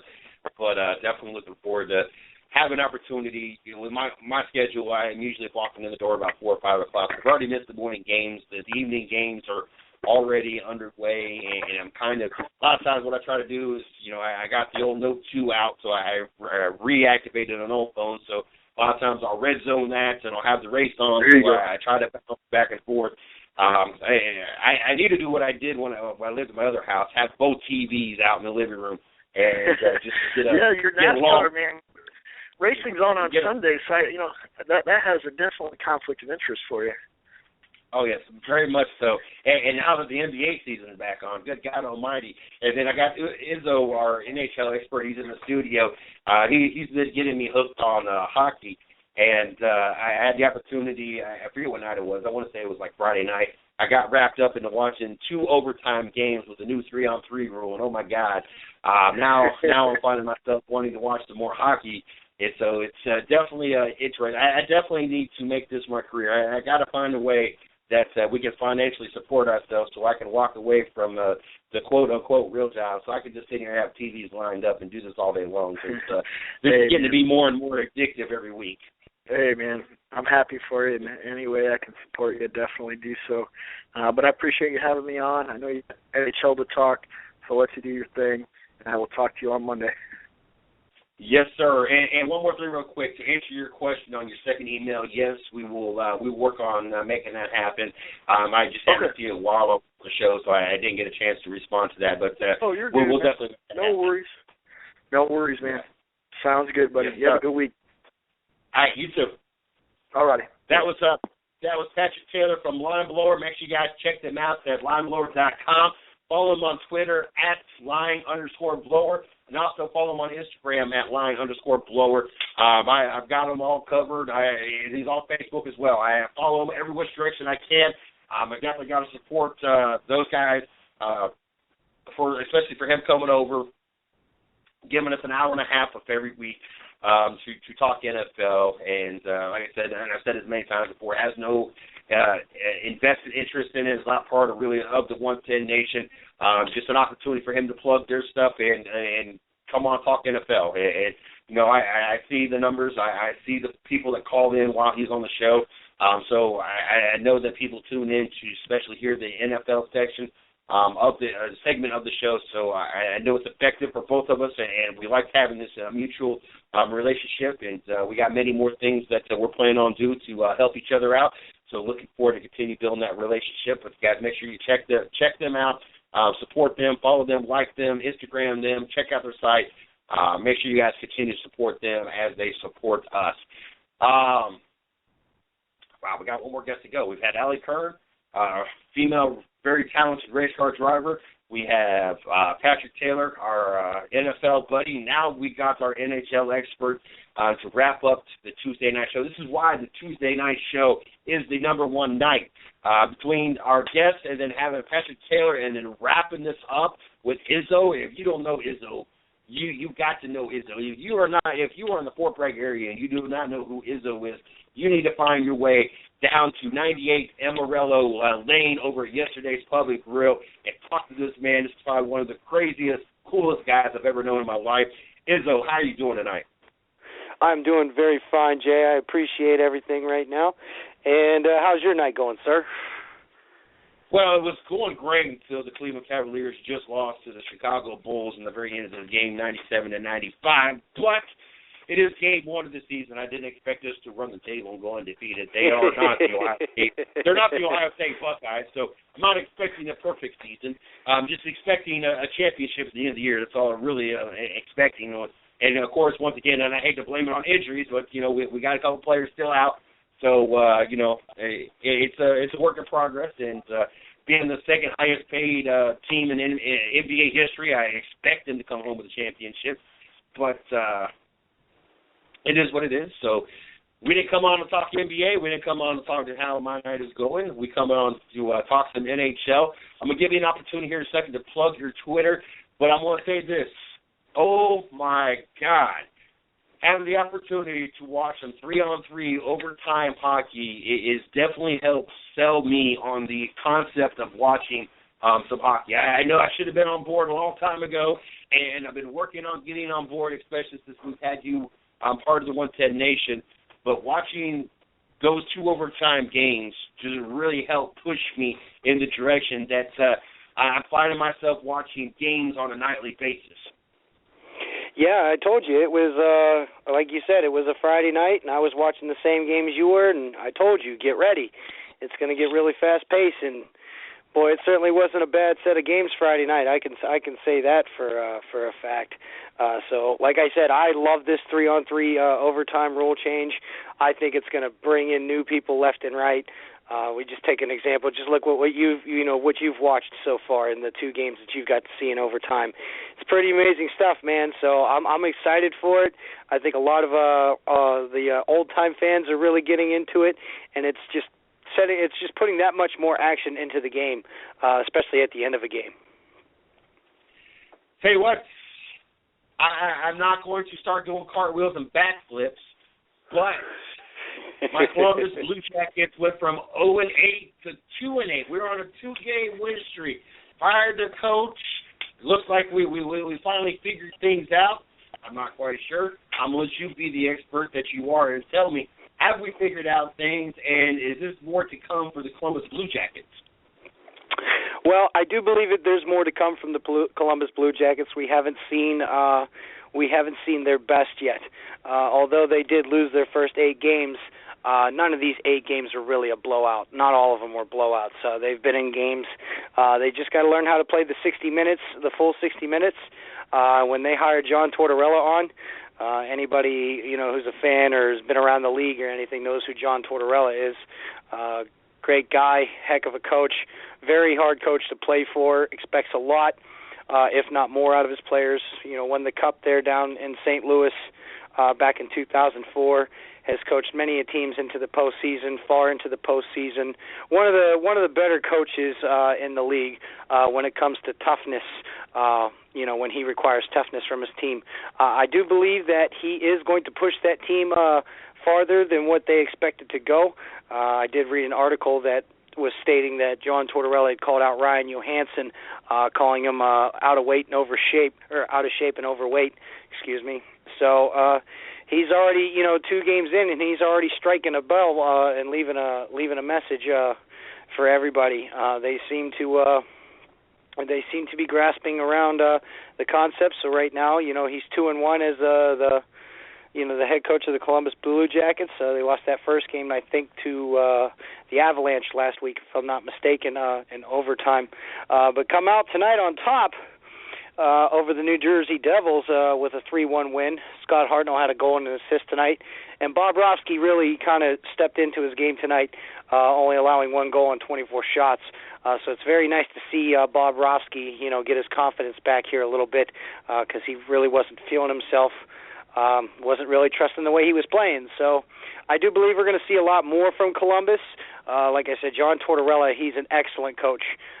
He's gonna be that loudmouth, the Lou Piniella of the NHL, really, essentially. That's what he is. He's loud, he's proud, and he'll let you know if he doesn't like a call or if one of his players make a mistake. He's going to let him know right then and there on the spot, which is something I think Columbus could really use right now. I felt that the old head coach wasn't really striking a chord. Didn't really seem to make a lot of improvements during the preseason and even into the first 8 games before he was let go. But Tortorella has come in and he's put the pedal to the metal. There was no getting started walking. They just went right into a straight sprint. So they're down early right now, but hey, there's still about 70 some odd games to play. So hey, it's only October, Jay. So I don't lose hope for him yet. I feel that Tortorella is just going to turn that team around, and he's just going to drive them to excellence. So it's going to be a long season, and hopefully they can string up a few wins and slowly climb up the standing list and hopefully make a playoff spot. Now, I know there's other teams that we're going to jump into, the good of the bad, basically. But I got one question. It's a question that I'm interested in, but at the same time, looking at the score, it might come to an end tonight. But one, up until tonight's game, and now they're losing 3-0 to Vancouver. But in reference to Montreal, how impressive is a 9-0 start for the Montreal Canadiens? And then on top of that, if you know, what's the best record? What's the most wins anybody's ever started off a season with? Well, that would be the Montreal Canadiens of this year, Jay. They set the NHL record for most wins to start a season at 9-0. I can't remember off the top of my head who had the old record. I'd have to look that up. I imagine that record's probably a little old because I can't remember off the top of my head when that was set. I actually didn't even realize Toby actually told me that, yeah, they set the record tonight. And I'm like, that can't be right. And I was proven wrong. So the Montreal Canadiens right now hold the record for most wins to open up a season, standing at 9. It's only a matter of time sometimes for some of these guys. It's kind of it's a good thing to get started off at 9-0. Don't get me wrong. I mean, any team that plays, 82 games, or even like baseball where they play over 160 games, to get off on a 9-0 start, that really puts a lot of confidence in you as a player, as a coach, even as a front office guy. It does a lot for you. And jumping off, snatching 18 points, that's a, for the standings and everything, that's a huge early lead, especially in that Metropolitan Division that they're in. So it's definitely a good thing for Montreal. Maybe they sometimes teams play a couple back-to-back games. Sometimes they don't. They play a game and don't play for another 4 or 5 days. Montreal has been pretty steady on their schedule, so I just feel that just having an off night tonight. I've been peeking in on this game here and there. Carey Price hasn't really been a little off. I wouldn't say it was abnormally off tonight. Still made some pretty good saves. Still proving that he's the best goalie in the league right now. So I wouldn't worry about this loss tonight, even if it does make it to that. Because if I'm not mistaken, there's still time, and they're still in the first period. So this game just started. Yeah. So, there are just about 2 minutes left in the first period. So this game is still early. And if you're going to score, you might want to do it here soon. If you're Montreal, anyone will tell you in hockey, if you're down 3-0, you get one goal. That 3-1 lead is the hardest to defend, as far as I'm concerned. And any hockey player will tell you that 3-1 lead is always the most dangerous lead to try and protect. So Vancouver has to stay on top. They got to keep forechecking hard like they are. They got to keep putting trash and traffic in front of the net and bang away the garbage goals, because that seems to be the only way to beat Carey Price. If he sees that puck, he will stop it. So I feel that Montreal is, they just kind of got off to a slow start, and Vancouver took advantage of that. And like I said, we're still in the first period, so you still got over 40 minutes of hockey to play in that one. So I wouldn't count Montreal out yet, but they got to get the ball rolling here pretty soon. Now, we got some other teams that are good but have bad records, and I know that's kind of the direction we're going to tonight. So let's get this party started with Buffalo, sitting 2-6. How good is this team really, even though when we look at the record it says 2-6? Well, this team is very good. This team is actually very good. They could easily be 6-2 instead of 2-6, with guys like Evander Kane, Ryan O'Reilly, with the draft pick of Jack Eichel, the acquisition of Robin Lanier and everything like that. They're a solidified team. Dan Bilesma is a new guy in town as a head coach. Was a former coach of the Pittsburgh Penguins. Took him to the Cup and won the Cup back in 2009. So he plays a very different style of hockey in his system. A lot of line juggling going on. Trying to get different kinds of chemistry going. Power play is usually pretty aggressive. Sometimes a little bit too aggressive. They're just trying to find their way. I believe there's a lot of new faces in that town. So I feel that, not playing under a system like Bilesma that he coaches, these guys are really starting to try and grasp it and everything. The power play has been pretty good for them. Their penalty kill has been all right. Needs to be a little bit better. The defensive zone play needs to be stepped up a little bit. That 5-on-5 play is kind of what really kills them in the long run. I think that they'll be fine. Like I said, it's still early in the year. You're only 2-6, but they could be just as easily as 6-2 or 5-3 or anything like that. So they're a very, very good team, and you're not going to be able to keep a team with this much scoring power down for much longer, because we've seen what Jack Eichel and Ryan O'Reilly have been doing today. They've even had a game tonight. They beat the Flyers tonight 4-3 in overtime. So Ryan O'Reilly, I do believe, had a goal or an assist in that game tonight too as well. So, they're playing good games. They're staying in games late. It's just another team that needs to learn how to play 60 minutes and, play 60 minutes hard and fast, because 2-6, that hole can get deeper and deeper and deeper, and that's something Buffalo is trying to stray away from right now, Jay. Now, another team on this list that is good with a bad record is Anaheim, sitting with a record of 1-5. Right now, they're tied up with Dallas 3-3 with about 12 minutes left in the third. There's hope they can win tonight. What's the deal with Anaheim? Well, as of recently, earlier today, anybody who follows Anaheim, Ryan Getzlaf is going to be out for the next 4 to 12 days with appendectomy surgery. So he's going to be out for the next couple weeks. Another thing that's really bothering him right now is Corey Perry, one of their best goal scorers on the team. He's got 0 goals through the games. I don't think he has a goal tonight. I don't really have the game on in front of me right now. So getting Corey Perry scoring and getting him points on the board is going to be key for Anaheim's success this year. He's a gifted goal scorer. Could be a 30, 40, possibly a 45 goal scorer this year, especially with the team around him with Getzlaf and Ryan Kessler and all those guys. And he's an offensive guy who just can't find the net. Last night, I do believe it was last night, had a game. He had a season high of 8 shots on goal. Couldn't get anything by him. Sometimes you get in these funks and it's really hard to get out of them. Sometimes guys can go a couple games and then, just all of a sudden light the lamp and then just goals just start coming in. It's 1, 2 at a time, maybe one goal a game or everything like that. So getting Corey Perry his chances is very key for Anaheim right now. They have to get him going. If they can't get him going, they're not going to be able to score a lot of goals. Because like I said, he's a gifted goal scorer, so they need him to put pucks in the net and light that lamp, Jay. And then finally on this list is Calgary, sitting at 2-7. What do they need to change to improve on their season? Now that we got to throw them in this list of good teams with bad records. Well, I think the goaltending position right now is kind of a toss-up. Kari Ramo and Jonas Hiller have been split in time pretty much down the line, 50-50.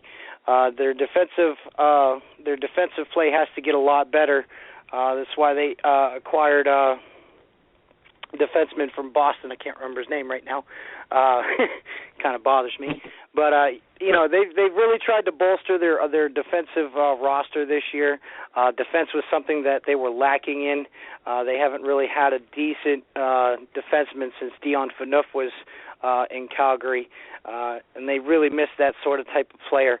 Goaltending has to be, a number one issue right now for them. Jonas Hiller has been in the league for a while, hasn't really blossomed the way that people thought he might. Kari Ramo has been in the league now for a very long time and has been a solid backup, and even at his moments and even in last season's playoffs, stepped up quite well for him. So they got to get their defensive on the ball. They got to score more on the 5-on-5. And, stay out of the box. If you stay out of the box, you take away chances and everything like that.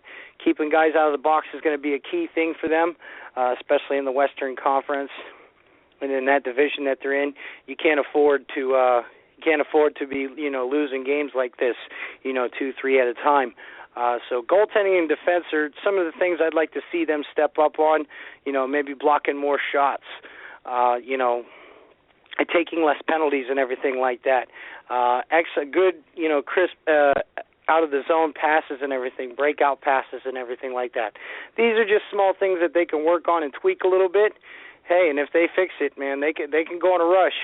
Mark Giordano, he's the captain of that team, and when they made the playoffs last year, he did not want to miss it this year. He wants to keep this ball rolling. They believe in the team they have right now. I just feel that goaltending and defense are their main issue right now.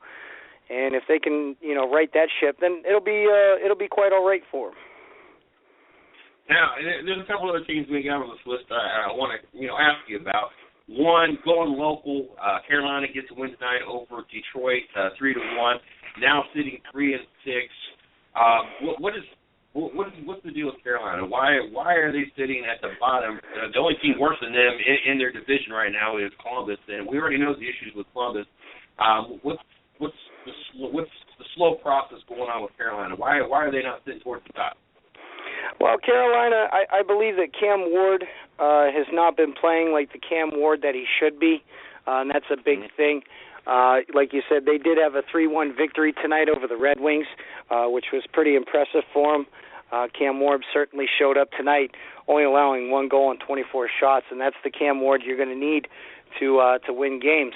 They got a couple injuries right now that are kind of key, especially on their defensive part. Justin Falk, their young defenseman, he's 9th in the league right now in ice time with just over 25, 26 minutes, I do believe. Has really produced on the defensive end, especially on the penalty kill, a little bit on the power play. They're heading in the right direction. I just feel that Cam Ward, the Cam Ward has to step up, or they're going to have to find another solution in net. He has to be the Cam Ward of old.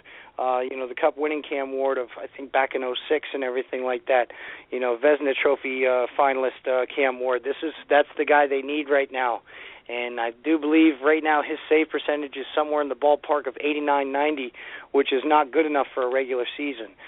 You want to be up around the 92 to 95 area, somewhere like a Tuukka Rask or a Henrik Lundqvist or a Carey Price. These guys carry 94% save percentages, throughout the season. So this is the Cam Ward that they need. Is it going to be the Cam Ward that they're going to get? Hey, who knows? It's still early in the season, but if they could string together maybe 2-3 wins at a time and maybe drop a game, I feel they could be all right. They could be a dangerous team, especially with the Stahl brothers and everything like that playing, Jeff Skinner. These guys can score goals. These guys can play hockey. The Stahl brothers have been there. Both Stahl brothers each have a Stanley Cup ring. So it's going to be crucial for them to see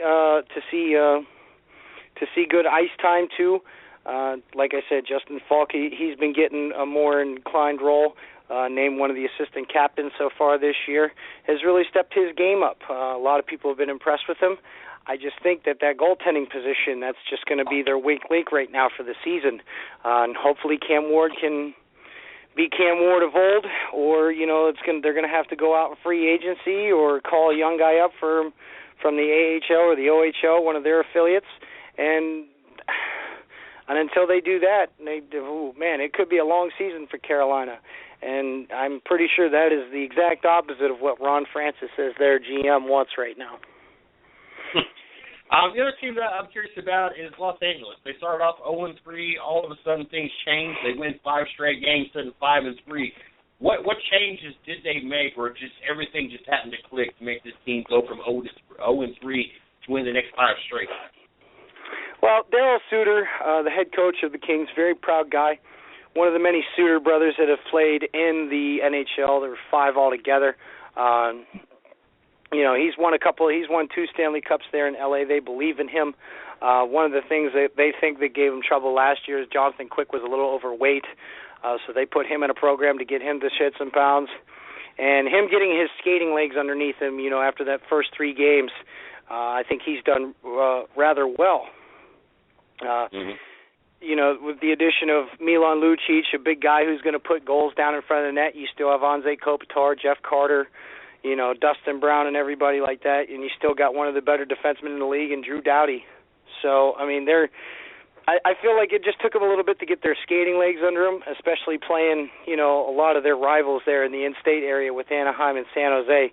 They've been duking it out quite recently, in the first few weeks of the season. So, and there's those three, even anytime those three play each other, whether it's Anaheim and San Jose or Anaheim and L.A. or San Jose and L.A., it doesn't matter. Whenever those three teams play each other, it's an all-out war.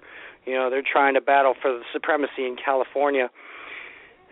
L.A. has got the stamina and the stature of champions. They've proved it a few times already, winning a couple Stanley Cups in recent years. I believe Darryl Sutter will get that ship right, going on the right path. It seems to be he's doing it right now. As you said, L.A. has turned out a few wins here and there, and they're starting to turn things around.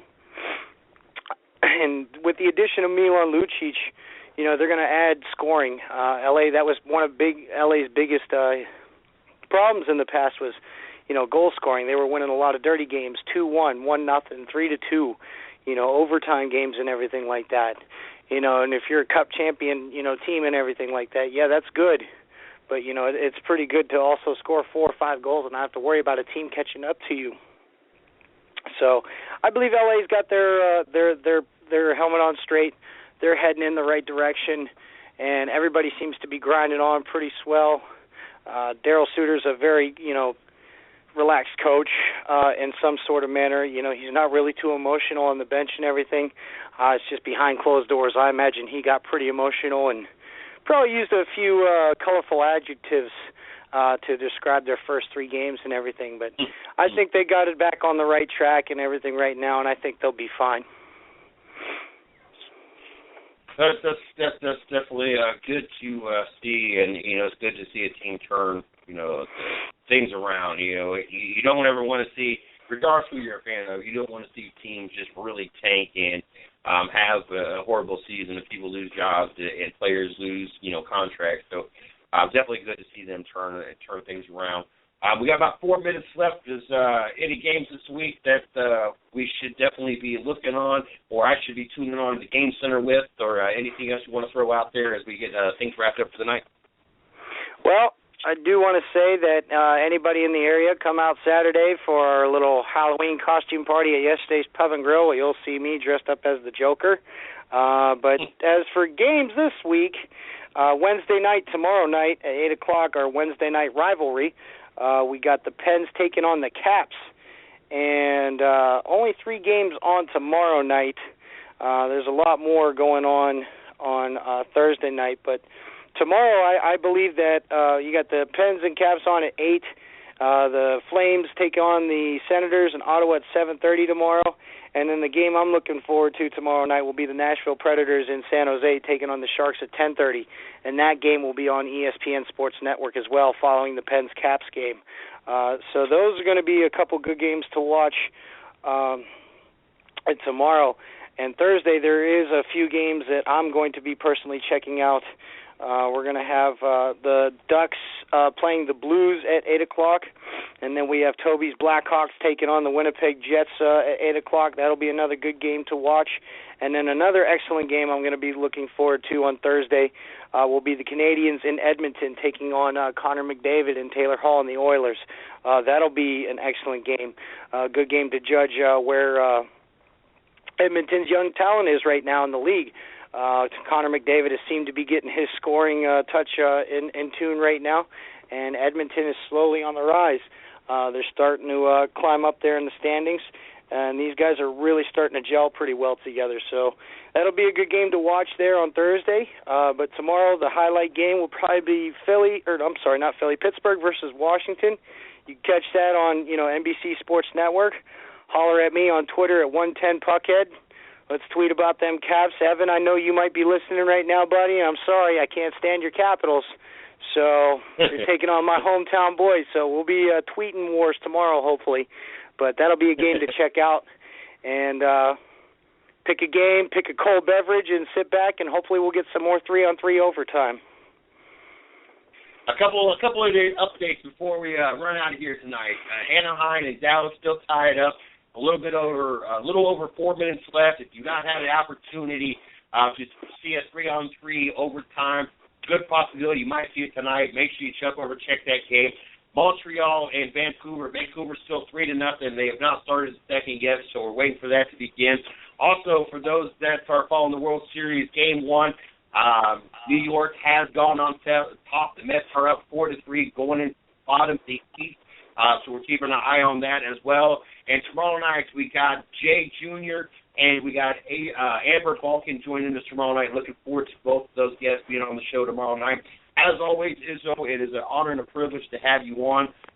Got to thank you for coming on and spit the knowledge that you spit, and also getting me hooked on some NHL. It's definitely become part of my nightly routine at this point, so I got to thank you for that. No problem, Jay. Like I said, anytime we can make a convert out of somebody, man, they usually fall for it hard. So I'm glad you've been enjoying the action so far. And, man, we still got 70-some-odd games to go. So going to be a good season, going to be a long season. Let's get ready for some good highlights, some big hits, some fantastic goals, and let's not forget the amazing flashes of the glove saves. So to all my puckheads out there, follow me at 110 Puckhead. Holler at me. Who are you rooting for? Who don't you like? Let me know. Let's argue. Let's debate. And to all you guys, have a good night. Everybody, tune in next Tuesday. We will talk to you then. You have a good night, Izzo. That was Izzo, our NHL expert. Ali Kern was our first guest. Patrick Taylor from Lineblower also joined us. Like I said, we got Jay Jr. and Amber Balkan joining us tomorrow night. Don't forget, tomorrow morning, 8 a.m., the 110 Nation morning show makes its debut. Make sure you tune into that. 9 o'clock tomorrow night, the 110 Nation Sports Show. You guys have a great night, and we'll be talking to you guys tomorrow.